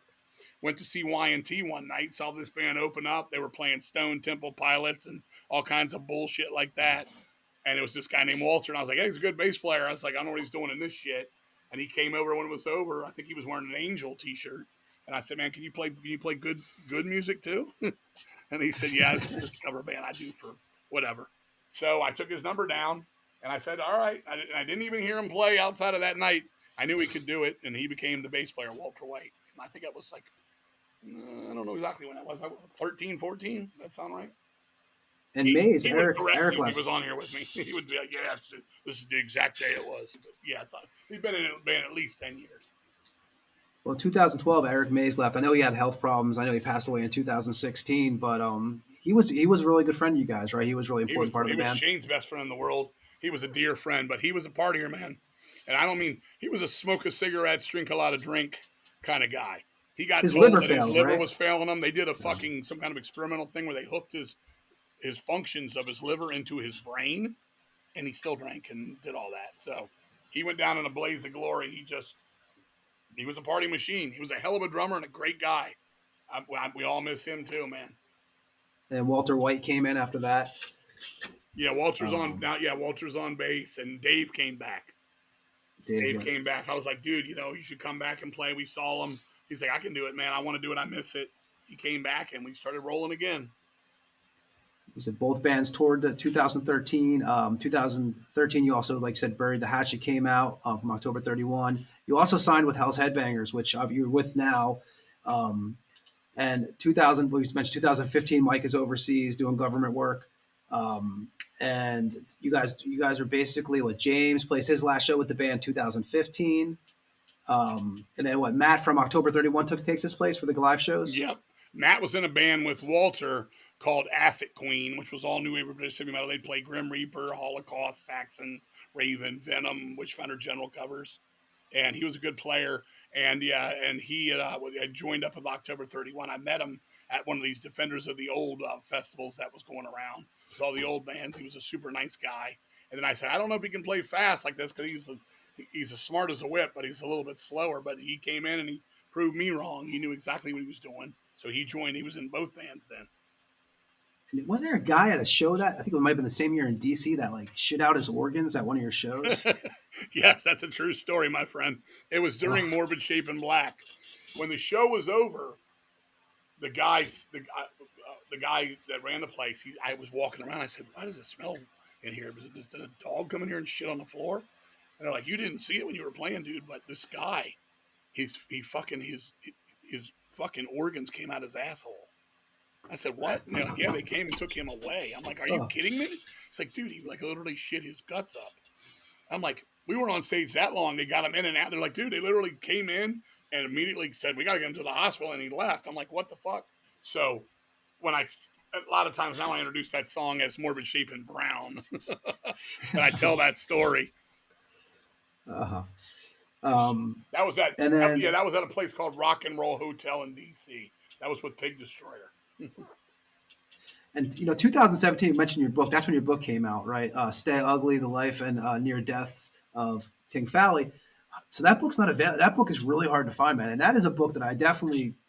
Are you going to repress that book? Because I would love to get a physical copy myself. I'm also either going to repress it, or I'm going to write more to it, or I'm going to write a second book and then re-release them together, or just complete it as one thing. That was a wild thing. Going back to the early 2000s, 10s. Just to backtrack a little bit, we were on tour, Eric Mays and everybody. We were in Las Vegas. This guy came up and said, man, you really should write a book, dude. You've done some crazy shit. I'll help you. And his name was Mike Sloan. And I said, all right, if I ever do. So he took my number down. He goes, I'm going to call you in 2 weeks when you're home from this tour, man. Be ready. Okay. We left right then and there. We were driving to Arizona. I fucking started having a fluttering heartbeat. I was freaking out. I was so super dehydrated, blah, blah, blah. I thought I was going to die. We went to the hotel. It was 6 o'clock in the morning. I'm like, dude, man, my heart is beating weird as shit, dude. Does anybody care? And they're all like, dude, go to sleep. You're overtired. Go to sleep. I said, fuck that. So I went to the fucking office of the hotel. And I said, can you call the ambulance? I said, I'm freaking out. And I'm fucking sweaty and weird looking. And she probably thought I was going to murder her. We're in the middle of nowhere, in the middle of the night. And I said, whatever you do, no sirens. Everybody's asleep. Here comes the fire department with all the sirens ablazing. They give me a fucking EKG. They're like, you have an irregular heartbeat. You need to go to the hospital. Don't know what's wrong. Are you a drug addict? Are you on Red Bull? Are you on fucking Monster? I was like, nope, and nope. I said, I'm overtired. I'm on tour. I'm fucking hot. It's 120 degrees in Las Vegas today. We're now in Arizona. All right, so take me there. They're like, do you have a last will and testament? I'm like freaking out. I get there. I call my wife. She's freaked out. And then they tell me, you're an AFib. You have AFib. Have you ever had a stroke? Yeah. Okay, well, that's what caused it if you didn't know that. Okay, so now I figured out how I had a stroke 7 years prior. And so they want to keep me. I said, no, you can't do that. I'm on tour. I got to make money. I got guys. We got to fucking survive out here. You're going to have to check me out. Give me some fucking medicine. I'm gone. They give me some real high-end blood pressure medicine. We go to Arizona. It's 114 degrees there, I think it was that day. I'm cold. I'm wearing a jacket on stage. My blood pressure is so low. I went to Rite Aid, and they're like, your blood pressure is 78/50. Okay, 120/80 is normal. I said, is that normal? They're like, if you were a fucking ballerina. And so I was like, we got to get this shit right. Luckily, we ended up in Portland 2 days later or 3 days later. And I had a doctor friend there, and he's like, yeah, man. He's like, AFib, you got to get home and get that checked. These airplane flights, all this shit. He goes, yeah, but you should be all right. I'll check your pressure. It was more normal. Then I get home. I had just had actually had a heart cath because they thought they saw a blockage in my heart. It turned out I had no blockages. He said I had I had the ventricles of a 22-year-old man. That's what I was told. They went up my legs, all that shit, came across, dabbled. But what happened was they played with my fucking heart. When they did all that shit, it set it off. So I go to see the doctor. He's like, wait till you hear your results. You're going to be so happy. Nothing wrong with your heart. I said, yeah, my plumbing's fine, but my electrical's wrong. He said, what? And I said, here. I gave him the papers. He's like, my God. So he sent me over to the electrical people, and they put me on AFib medicine if I needed it, and blah, blah, blah, blah, blah. So that came out in 2010, 11 about that and stuff. So whatever. Yeah. But, like I said, the book 2017, 2018, you guys go back to Oblivion again, and you record Ghostly White. And I know, like, this album, there's parts of it that actually remind me of, like, Supernatural on this one. But this is a hard album for you to listen to because I know, obviously Dave drowned, after the record. And I know the last time you saw Dave, right, was when you guys were driving to Cincinnati for a gig, listening to the CDR of the album. Exactly. We had a master tape of a CDR. We listened. He was in the back seat sleeping. My buddy Steve was in the front. I'm driving a rental. We're just going to play the show. The guys are driving the van separate. We just went up. We wanted to go into Pittsburgh and go to the fucking cemetery where the Night of the Living Dead was made. And it ended. And I looked up, and David had sunglasses on, and he pulled them down. And I saw him in the mirror. And I said, and he said, we did it, didn't we? I said, we fucking did it, brother. And I went back and gave him a tap.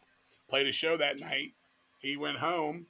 Got an offer for a pretty good club show in D.C. a couple weeks later. He said he couldn't do it. He was going to be in El Salvador for Thanksgiving, seeing his family because he's El Salvadorian.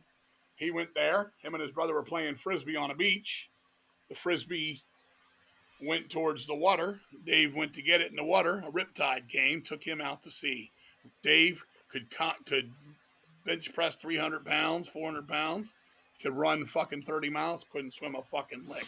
His brother couldn't lift 200 fucking pounds, couldn't run two blocks, could swim like a motherfucker. So what happens? The riptide throws his brother that can swim onto the beach. The riptide throws Dave over the riptide further out.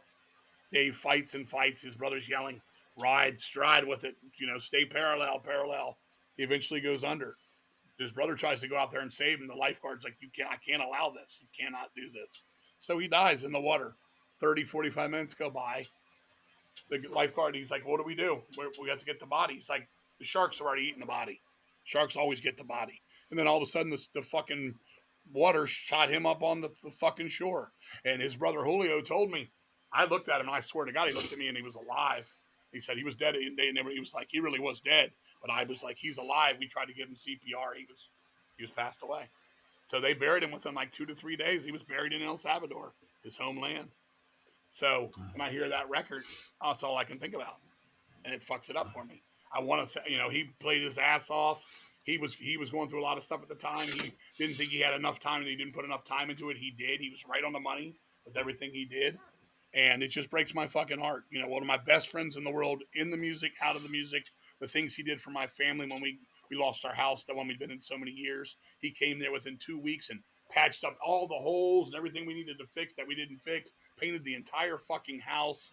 And my mom said, let me give you some money. And he said, nope, all those years you let us party here and fuck this place up, this is my way of saying thank you. Just a good fucking guy, man. That's a great record too, King. You know, I know it took you guys. I know Mike was traveling, coming back and forth from Jordan during that time period to do that record. So we're actually gonna play a song from it, and then we're gonna talk about your new record. We're gonna let you get out of here because I know it's been a long night, man. It's all right. This is a festival. Ah! Yes, we're gonna play from the Ghostly White record. We're gonna play a Palpitations Warning from Deceased. Came out in Hell's Headbangers, and this is Ghostly White from Deceased. We'll be back on the Tampa Morgue with King Fowley after this track.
That was Ghostly White from Deceased.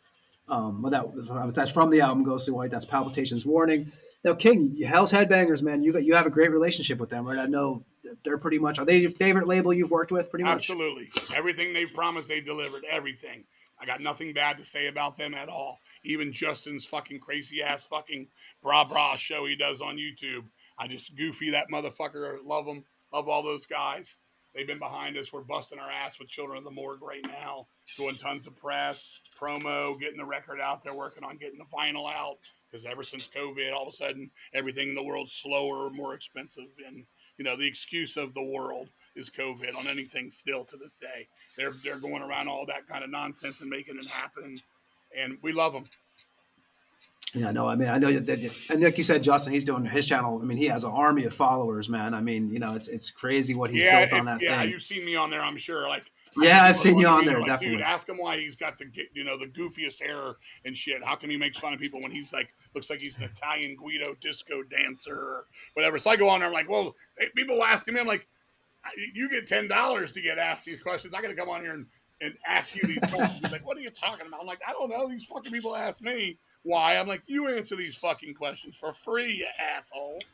And then he's like, I can tell that dude's a hustler. I'm like, okay, he makes some cash. Okay, relapse. He makes some money. He's a hustler, man. At Maryland Death Fest, he had that tent set up, and he had everybody rolling through there, doing interviews. I mean, he was doing interviews while bands were playing. Yeah, he loves doing it. Hey, more power to him. I mean, he's having fun, and he's not hurting anybody. And he's been around since he was a kid, right, King? He's been at the show since he was a kid. Yeah, those brothers. They came. I can't. They're all very similar looking. So I don't know who was who, but it all started up in at a place in Ohio in 2000. I wasn't even really on the internet that much yet, and they were asking for Mark and Mike from the band, and then they asked if I could sign their Supernatural Addiction CD. They're like, we're big fans. We love the band. I was thank you, Mark and Mike. We know them from message boards, whatever. Okay, cool. Then the next time I saw them, the guy's like, we really want to put your demos out on a vinyl in a fucking 2.5 foot coffin.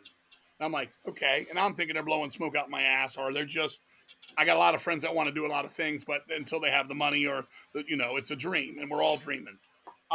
Next time I see them, they got a fucking prototype. They're holding this fucking wooden coffin. The Amish made this for us. It will all look like this. I'm like, holy shit. I'm like, all right, let's do it. And sure enough, they did it. And then they told me, if you ever want to, be on a label, we want you on our label. So after we did Surreal Overdose, I said, let's go for it. And Ghostly White was everything they said it would be. And, and so is Children of the Morgue. They put out great product. I mean, I've been ordering from them for years, and everything you get from them is quality. You can tell they're fans. You can tell it's fans putting out the product. They're not trying to sell you something with limited liner notes and stuff like that. It doesn't say Relapse on it. Yeah, there you go. And so we're going to talk about the new record. Now, obviously, with October 31 to close that out, I know Brian's he had health issues, and you guys wound up doing 4 full lengths. You guys did a couple demos, a couple EPs. You were at the Metal Massacre. 31, right? You guys we did a lot of stuff. It was a fun ride. It's over. Brian has Parkinson's disease, terribly bad. He's gone into retirement. He doesn't want to, make a mockery of himself. He doesn't have it, and I respect that. I was hoping to do a farewell record where we could have just done a couple things, but he didn't even want to do that, so I leave it alone. It was a great run. We had a hell of a time. We played a hell of a shows. We shit on a lot of people, Literally. I mean. Literally.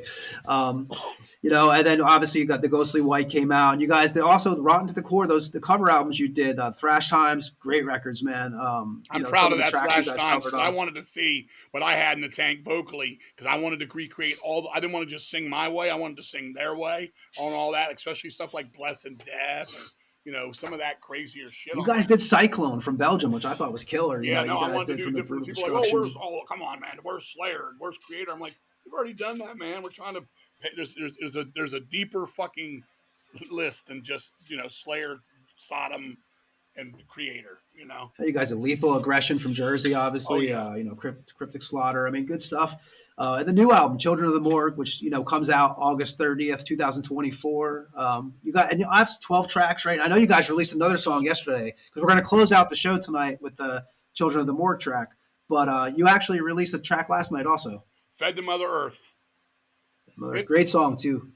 Oh, you liked it? Good. I like it. It's killer. That one's got an Iron Maiden Seventh Son early part of the song to it, and it kind of goes down some odd paths, some kind of like 80s Metal Blade, maybe some of that Spectre Within, Fate's Warning kind of jam with some Merciful Fate type bits, and then there's a little bit of a maybe a Dark Angel speed part with some Agent Steel and some Holy Terror in there too. When you guys did that record, it's a dark record. I mean, I've heard you talk about it already, where you basically, it's about death, which I mean, obviously, but you like went more towards like, you were watching like videos or documentaries on like the children deaths and stuff like that. I was watching like, everything harrowing because I needed to. I know about it on Too Close, we never even, my mother, my son's mother, my basically. Yeah, I didn't mention that. That was what, 2000. What was a couple? What was that? 2000. It was 7. 2007. Yeah, I Carrie didn't passed mention away that. on a whim. She got sick. She got something in her bile ducts, and they couldn't operate, and she passed away in her mid-30s. She was my puppy love. She was Well, and mother of my son. reading your book, you see Carrie is throughout the whole book. Like, you could tell it's a very big, important part of your growing up. I mean, she was the one that told my mom, "I'll let him sow his wild oats. I know he's running with a bunch of girls, some of them girlfriends, some of them hoes, whatever." She's like, "I'm gonna wait it out." She's like, "I really love and care about him," and she did, And most of that, if you read the book, which I know you did, I feel terrible. She deserved much better than me because I was there. I was there. I wasn't a great father when my son was first born because too busy worried about myself and me. Then it became everything but me. And then she died. I wasn't there for her. I was married to somebody else, and someone like that. I've been married twice now. Obviously, my first marriage went 5 years, and we got divorced. It just wasn't meant to be. I don't know. I won't say midlife crisis for me. I don't know what it was, but it was a wrong decision. Now I'm married to Tara, almost 10 years. The best move I ever made in my life. The perfect wife. She does everything for me. We're yin and yang. We're fucking. We got our shit together, and I'm happy for that. And I told her a couple weeks ago, we were talking. I told her, I said, in some ways you get what Carrie didn't get, because I said, I feel so bad. And I said, I will never let that happen again. I'm obviously a lot older and, and slowed down a lot. But I said, I learned from that. And unfortunately, Carrie never got to see that, or I could even say goodbye to Carrie. It's just saying the book. But, lost her too on a whim. And death is crazy. And I lost my stepfather, Tommy. He last year, like I said, he lived with me for over a decade over here.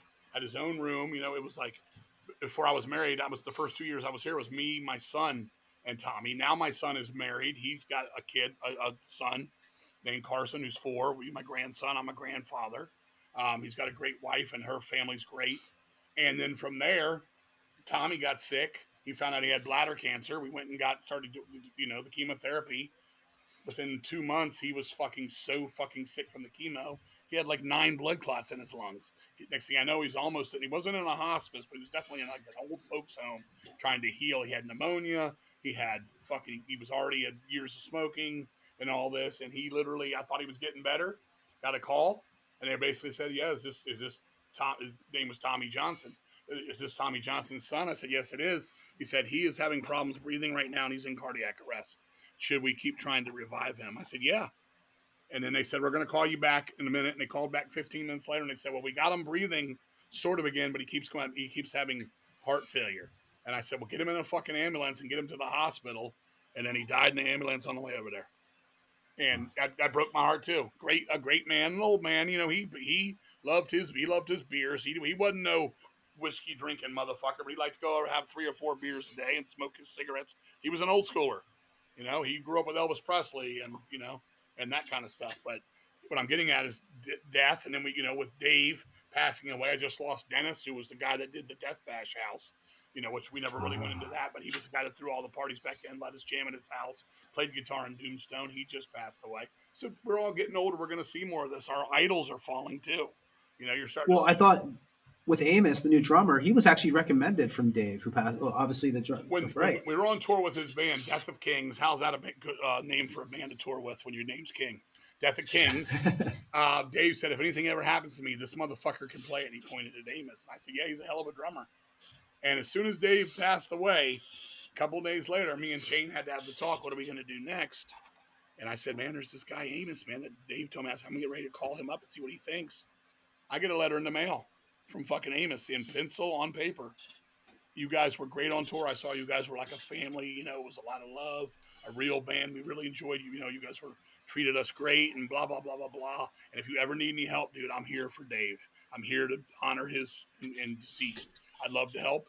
I called him. I said, "Hey, man, if you want to be in the band, come on." He gave him 3 months to learn everything. He showed up down at Shane's 3 months later, we told him to learn 12 songs. He had 11 of them done, I think it was. Could have done a show that night. He was pitch perfect that night, everything. And he's been with us ever since, and he's been a nothing but a blessing. He's helped me. He's a promoter. He's a booking agent. He's got a lot of that stuff I was asking for before, because everything before was me taking all the merch in, hiding it under the table. We were playing, running back over, pulling it out from under the table, selling it all, bringing it in, bringing it out, booking the shows, getting us paid, making sure there's gas in the car, making sure the car's safe to drive, making sure everybody's going to be where they're supposed to be, making sure everybody gets home safely. Now I got a second hand. Not that anybody else wouldn't have helped more so if needed, but it's just kind of what I did and do. But he's helped out a lot. We've done a lot of stuff. We've done a lot of tours. We just did the Violence, the Exhorter. Not going to go into details yet. We got some big plans for next year, our 40th anniversary. But some fun things on the thing. We're working on. You guys have 4 shows lined up too, don't you? Say that again. You guys have 4 things lined up right now. You guys got a couple shows. You got the RPM Fest. We've got RPM on Friday, August 30th in Massachusetts. That's a fest. We're headlining the second stage with that Jamie Jostina's band's headlining the other one. The next day we're playing Brooklyn with Nasty Savage and Morbid Saint and Blood Feast and Detente and Abominog, our old buddies from DC. That's the last day of August. And then September 1st is our record release show in DC, a place called the Songbird with Abominog and Contusion, which is the drummer for Repulsion's band. And, that's going to be fun. And then we're going to Hawaii, man. We're going to Hawaii for the volcanic metal attack, whatever it is. And, if anybody fucks up, they're getting thrown in the volcano, man.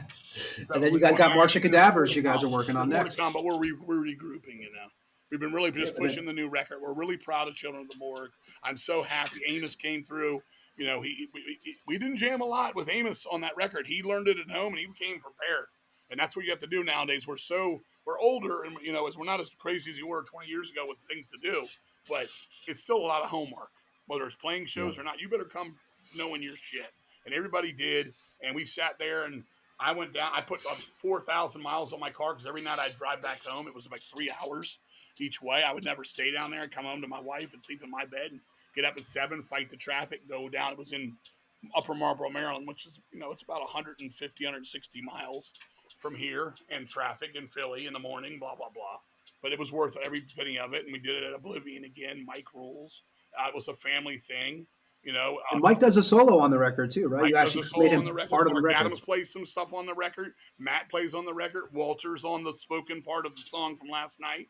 The guys that helped us out in Earthling on tour, which is Praveen and Alan, they're on the spoken thing. Our merch guys on the spoken thing. I'm somewhere in there, and it was fun. And I'm so proud of the songs. The response has been great, whether it is or not. Again, this isn't me being too cool for school or going against the thing. We appreciate all the support. There's people that have been supporting us for years. They come to all the shows, and I know what it is to battle traffic and stand in line and get there early and leave late and your feet hurt and you got to go to work. There's so many arteries to this whole thing, and I thank every motherfucker, but I'm just happy for the band that everybody's proud of the record, and the response has been good, and that's always a plus.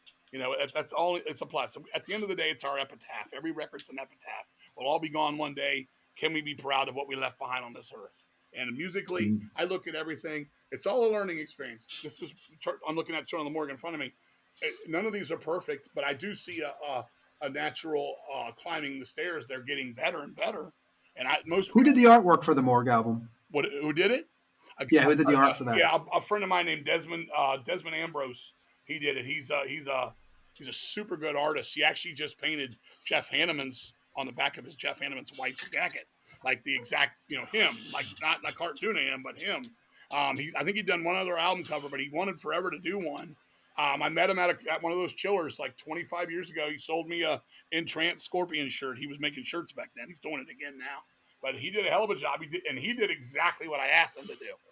But of course, we're talking English to English this time. So, but yeah, we're very proud. We're looking to play this stuff. We're gonna play a couple tunes at these upcoming shows. We're gonna add more as we get into playing more and sit down together. But it's next year is our 40th. Next year's you got March of Cadavers too, right? Next year. March of Cadavers, a double CD, couple covers. We're gonna do another Venom cover because they're one of our favorites, Lady Lust, and we're gonna do Die Young. We've never done a Black Sabbath cover. One of our favorite bands we've never done. We're gonna do Die Young, which is Mike Smith's favorite song by anybody of all time. We're gonna do 2 new songs. One of them is called Dusted. It's about a guy who kills his family on PCP. So I'm stepping away from this death thing. It's still death, but it's not as intense because, like you were saying about the children's films and the documentaries on people dying, it took a lot out of me, man, to watch that stuff and Yeah, to I can live that imagine. stuff. So, like you were saying, yeah, it was rough, and people asked me emotionally, I'm gotta step away. So we got that song Dusted about the kid that kills his family. So it's going to be some violent, old school kind of maybe some simpler deceased tunes for this thing. And we got another one called the Cure for the Grieving Widow. And somebody asked me, what is that? The girl's going to, the wife kills herself because the husband died. I said, well, it's a little different than that. She ends up finding a doctor who's known to have illegal practices and stuff. And she asks for an lobotomy to forget her problems in the world without having her husband around. So I was there like, oh, see, that's the King Fowley. I like these twists and the shit. And I'm like, yeah, I don't want to. Real horror is making my brain hurt, man. It's making my brain. It's so fucking sad. And the story on this record is, when you die, I hope I'm wrong, but when you die, man, I think the lights just go out, man. I don't think we all meet up again with our loved ones. I really hope I'm wrong. Sucks to think it, but it seems like reality. I know. You know, I think you just go out. You just go out. The energy goes off, and it'll go somewhere and do something. But I don't think it's gonna give me back what I'm thinking. So we gotta regroup that memory as we go on. As I tell these stories with you, I'm having moments of when my mom was alive, and then I'm having moments of when I'm seeing my mom dying. So it's all part of life. But you know, that's what Children of the Morgue is to me. You know, basically what I say is, you know, with life, you'll finally know death. Yeah, no, it's an intense record. I think it's good. It's melodic. It's got some of the fastest shit we've ever done on it. It's got some of the spookiest shit on it. It's got some thinking parts. It's got some, you know, it's got a little bit of everything. You know, we're into everything from Queensryche to Repulsion to Black Sabbath to Iron Maiden to Saxon to fucking Whiplash to Old Slayer to Merciful Fate to Voivod and right on down the line. You may even hear a riff on here that sounds like something that Jefferson Starship did on a bad acid trip back in the day. There you go. You know, and King, how would you want to be remembered, man? When it's time, when the end is there, when it's all over, like you've had it, 40 years are going on, and you know you don't seem like you're stopping anytime soon, man. So you know you've always, as an outsider who has watched his deceased and watched you, you know, in the band and listened to the band through years. You know, there's a lot of respect as a fan because you've always been the anti-rock star kind of guy. You have never, you know, me and Ed were talking about this earlier too today. Like, you know, you have a different, you just carry yourself different than a lot of guys, you know, that are in this industry for so long and have to deserve the respect that you have from your discography. I mean, how would you want to be remembered by your fans, man? Just being an honest Joe, not always calling it the right, not always doing the right thing, but learning from my mistakes and just, you know, in the end, being a better person. Like every day, learning, moving forward to put something positive in the world. I hate to say it like that nowadays because the world is so full of pussification and misunderstandings and people can't take a joke and there's just no ribbing anybody anymore. It's so sterile. You know, I mean, what you see is what you get. You know, I'm the guy that drank the motor oil. I'm the guy that drank a quart of motor oil one time. I'm the guy that, yeah, like I said earlier, that fucking went into IHOP and pissed all over the bathroom and tell everybody in the place that's eating their dinner. 10W or it smells like it was 10W30 Quaker State Green. And I told that story at a party in Springfield one night in an apartment. And this girl goes, "You're a fucking liar. You'd be dead." I'm like, give me another quart right now. I'll do it right in front of you. She didn't have it in her house, so she gave me fucking Wesson oil, you know, cooking shit. And I drank that, and that gave me diarrhea and sick to my stomach, and I puked a little bit. But the motor oil never did anything except my shit was black for like 2 days. I never had anything with that. But Quaker State does sludge up your motor, though, so you may want to check your rectum. Well, I heard Quaker State was shitty. I ran well for 30,000 miles. But no, I mean, just you know, what you see is what you get.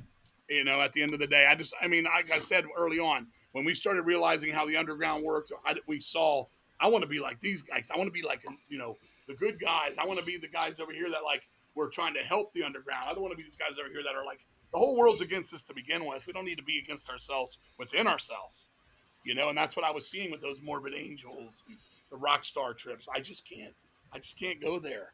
You know, I don't like VIP stuff, and you know, yeah, with Kiss or the. I thought that was great, actually. Ed, I don't know if you know this, but King King has talked about the VIP thing. You're totally against the VIP meetings, right? Paying Well, to yeah, meet well, I people. mean, if it's Kiss or fucking Rolling Stones, you're not going to see on the corner. Yeah, but when it's the dudes that are going to be cleaning the toilets with you when we all go back to work Monday, come on, man. Yeah. You're like, oh, here, I want $109 for my autograph. It's ink on paper, man.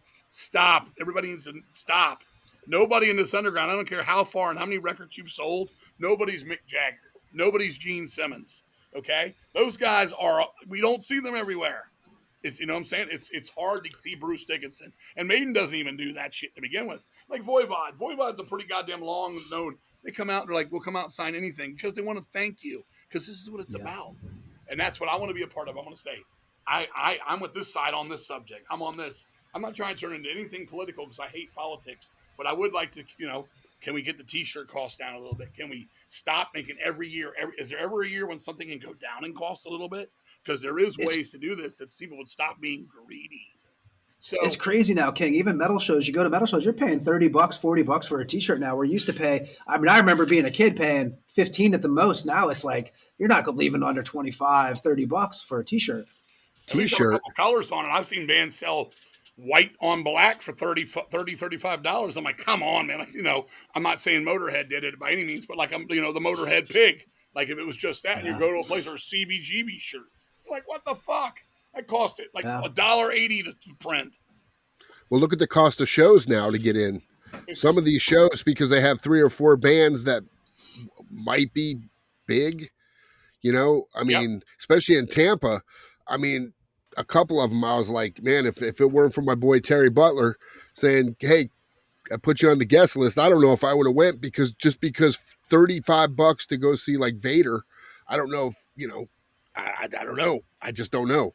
To me, I saw $10. I saw.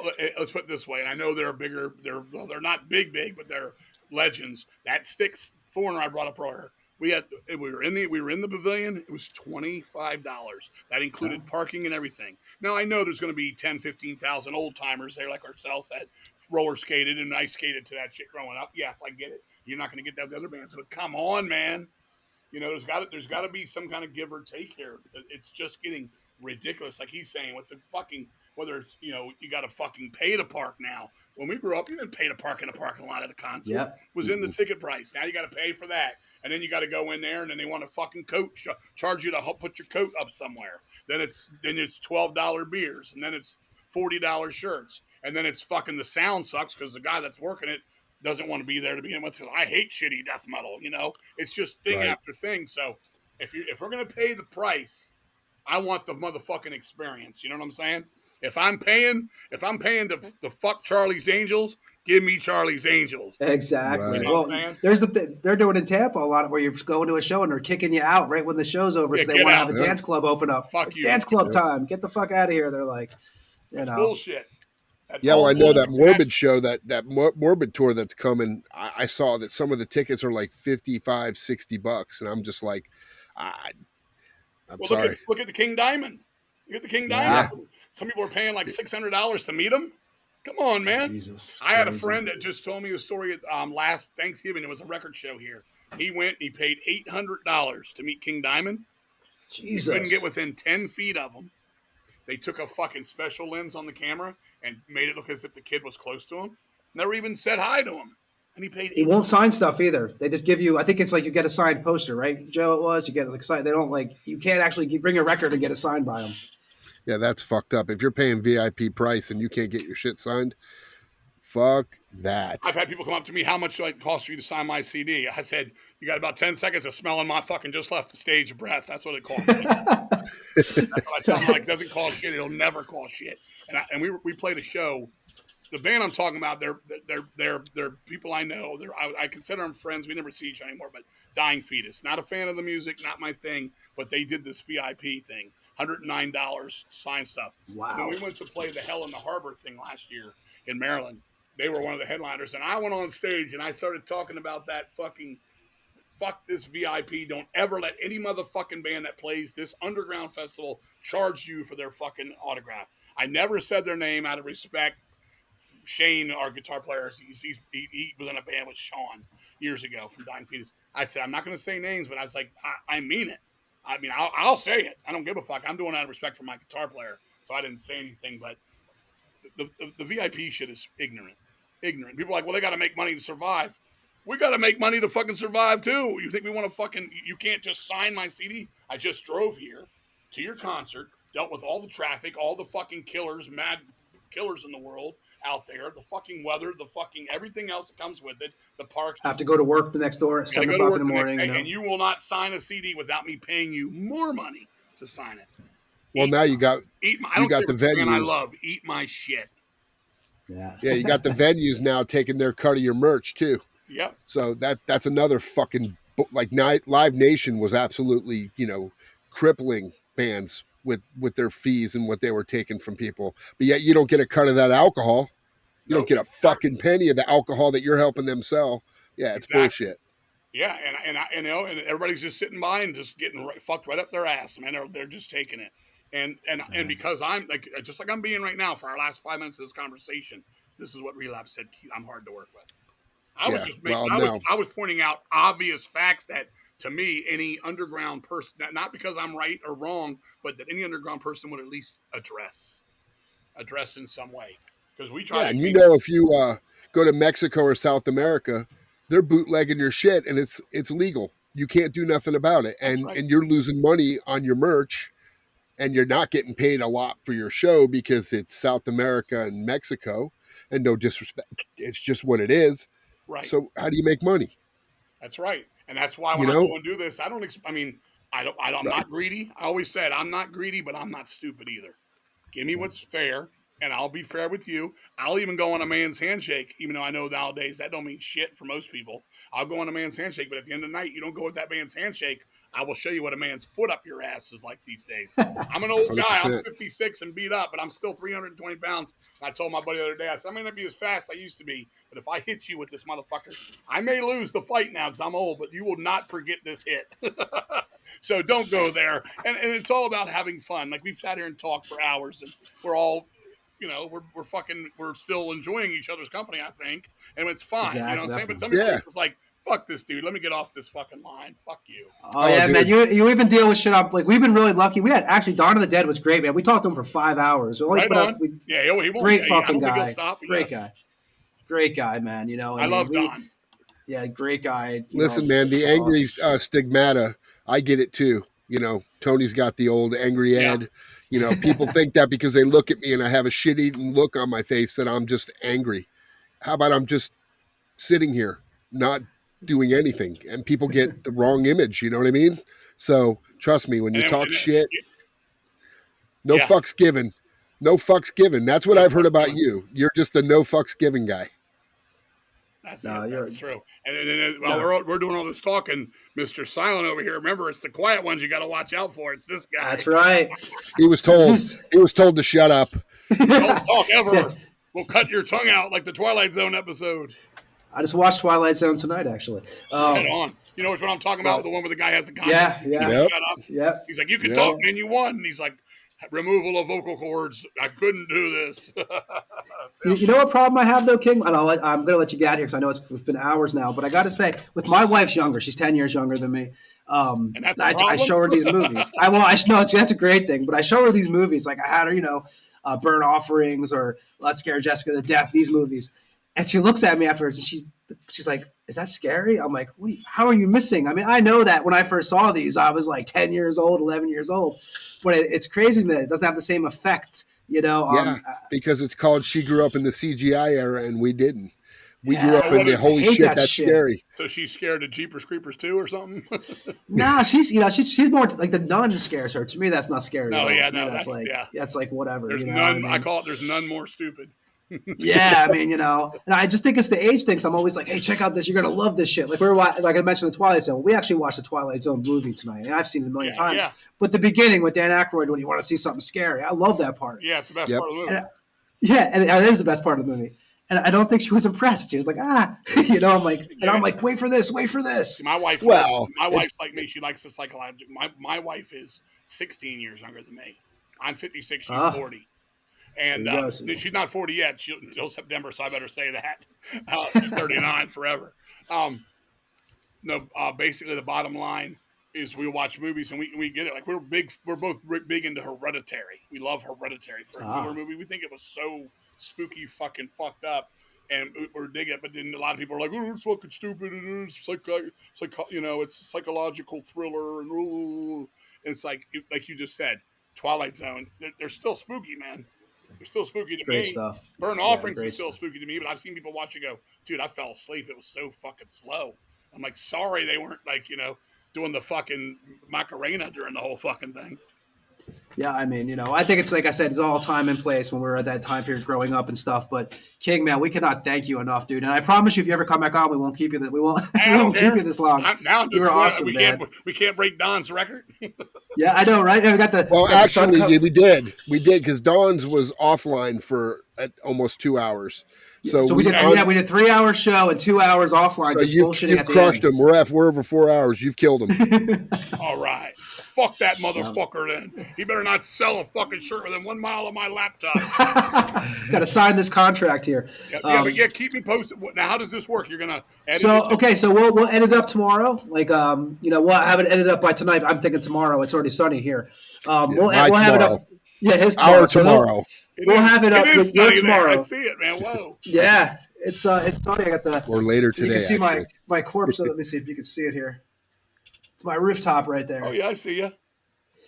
You got your Halloween up there. I saw Halloween. Yeah, I've got Halloween. I got the Luck of the Corpse up there. If you can see that.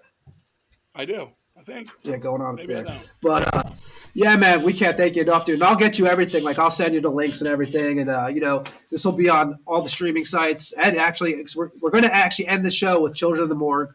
And we'll say goodbye to you when we hang up here, King. But Ed, tell them where everybody can find us at. Jesus, it's 4 hours in. Spotify, Apple, YouTube, everywhere. Amazon, TheTampaMorgue@gmail.com. My brain's starting to. I think my right side of my brain's not working. But yeah, if you want to send us stuff, I mean, we've been getting a lot of questions, so that's cool. A lot of people, again, he sent me a screenshot yesterday, which I need to keep my mouth shut because the guy actually said, and I quote, "Please make his interview with King 6 hours." We were close because I said no fucking way, and here we are. Here's what you do: you slow the tape down.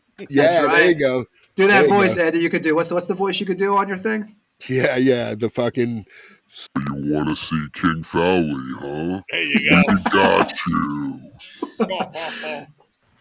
Yeah. King, anything else you want to say? Anybody can find anything else? Anything they need to know about?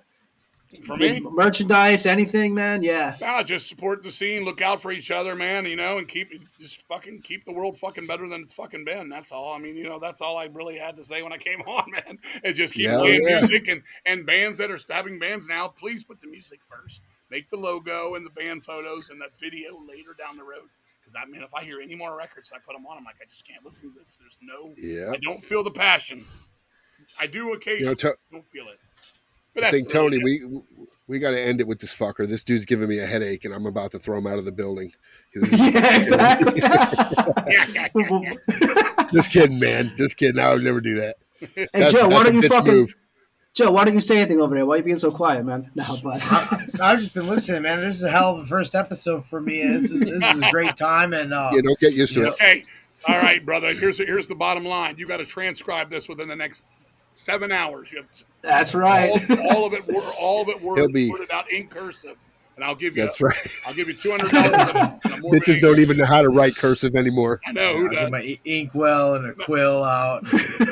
No, this was fun as hell. I had a blast, and Tony, you were right on everything you said. I think maybe the stroke was 2004. If I was to correct you, I think there was 2 things, but I'm joking when I say that.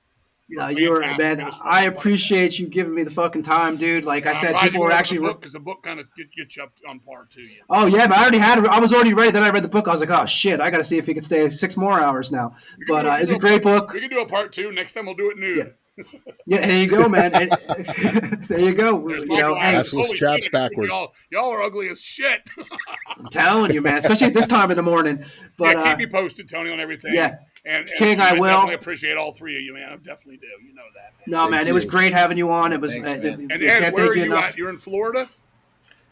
Me? Yeah, Tampa. I'm in Tampa. Okay, you're in Tampa. And where are you at? What, Joe? Is that right, Joe? Yep. Yeah, Joe's in Tampa I'm too. in outside of Tampa. And you're in Malaysia? Where the hell were you? I'm in Lithuania. I'm back and forth to Tampa, but I'm in Lithuania. When are you My back wife's in there. Tampa? I'm back in Tampa in November. We're playing a show, actually. Me and you? Ed. We have a band of. I mean, actually, all three of us have a band. So I know. we're playing a show. I'm pretty sure we're going to be playing in the very top of Florida. Is our next time we're down there. What's that? The very fuck, I don't even know that. I don't. Not my south. The south. What is it? Tallahassee, No. Jacksonville. No, I don't know. It's right when you get into Florida. I don't know. I'll let you know. It's probably Tampa's what, in the middle or something. I don't even know. Yeah. Well, we'll definitely update it, man. You guys just played Miami and Tampa, I think, not too long ago, and I was on the road with my band. Corey Feldman and the yeah. I wish it was Corey Feldman. That guy's actually probably making fucking money. It was fun. We ended up at fucking Hut. I was like, I swear to God, we were playing out. You know that place in Miami that has it's a Hut? Yeah, the Gramps. Yeah, we played there, and I was like, dude, I swear this is the Hut that they rescued Gilligan's Islands from. Remember the water? Yeah. Oh yes. I was like, this is the fucking Hut. We're there. This is it. It was fun. Weird venue, but it was killer. Yeah, we had a really good time. Then all of a sudden it was over, and all of a sudden it turned into like Scarface. It was all like like long-legged women and dudes. That's how it rolls. Did they strip search you when you went in? Because when we showed up to play there, I guess Mortician had played a couple weeks before, and somebody tried to sneak a gun in. And they didn't do it to us, but we did hear about that when we were there. We did hear that. Yeah. The guy was like literally being just an absolute dick. He's like, the guy tried to bring an AK-47 in, and I'm like, well, I doubt that's true. It was probably an AR-15, if anything, but because he's making me open bass. I'm carrying in my bass player's case, and he's like, open it up. I need to make sure it's not a gun, and I'm like, in this, some dildos. Do you know what a gun looks like? But yeah, Antonio Banderas. Yeah, exactly. That's fucking hilarious. Oh, that's great, man. But King, thanks for everything, guys. I definitely had a blast. We appreciate it, man. We're going to actually end the show with Children of the Morgue from the new record that comes out on August 30th. King, we'll say goodbye to you when we hang up here in a second. So everybody else, thanks for listening to the Tampa Morgue as always. We have Mike Deanna coming on next episode on Sunday, actually, from Boiled Angel, the first comic ever arrested for his artwork. And that'll be Sunday. We'll have him on. Everybody else, thanks for listening to the Tampa Morgue. King, we'll say goodbye to you in a minute. Everybody else, this is Children of the Morgue from the new album coming out on August 30th, 2024 on Hell's Headbangers. Everybody else, have a good night. See ya.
This is King Fowley from Deceased, and you just listened to another episode of the Tampa Morgue. Tune in next week and stay fucking dead.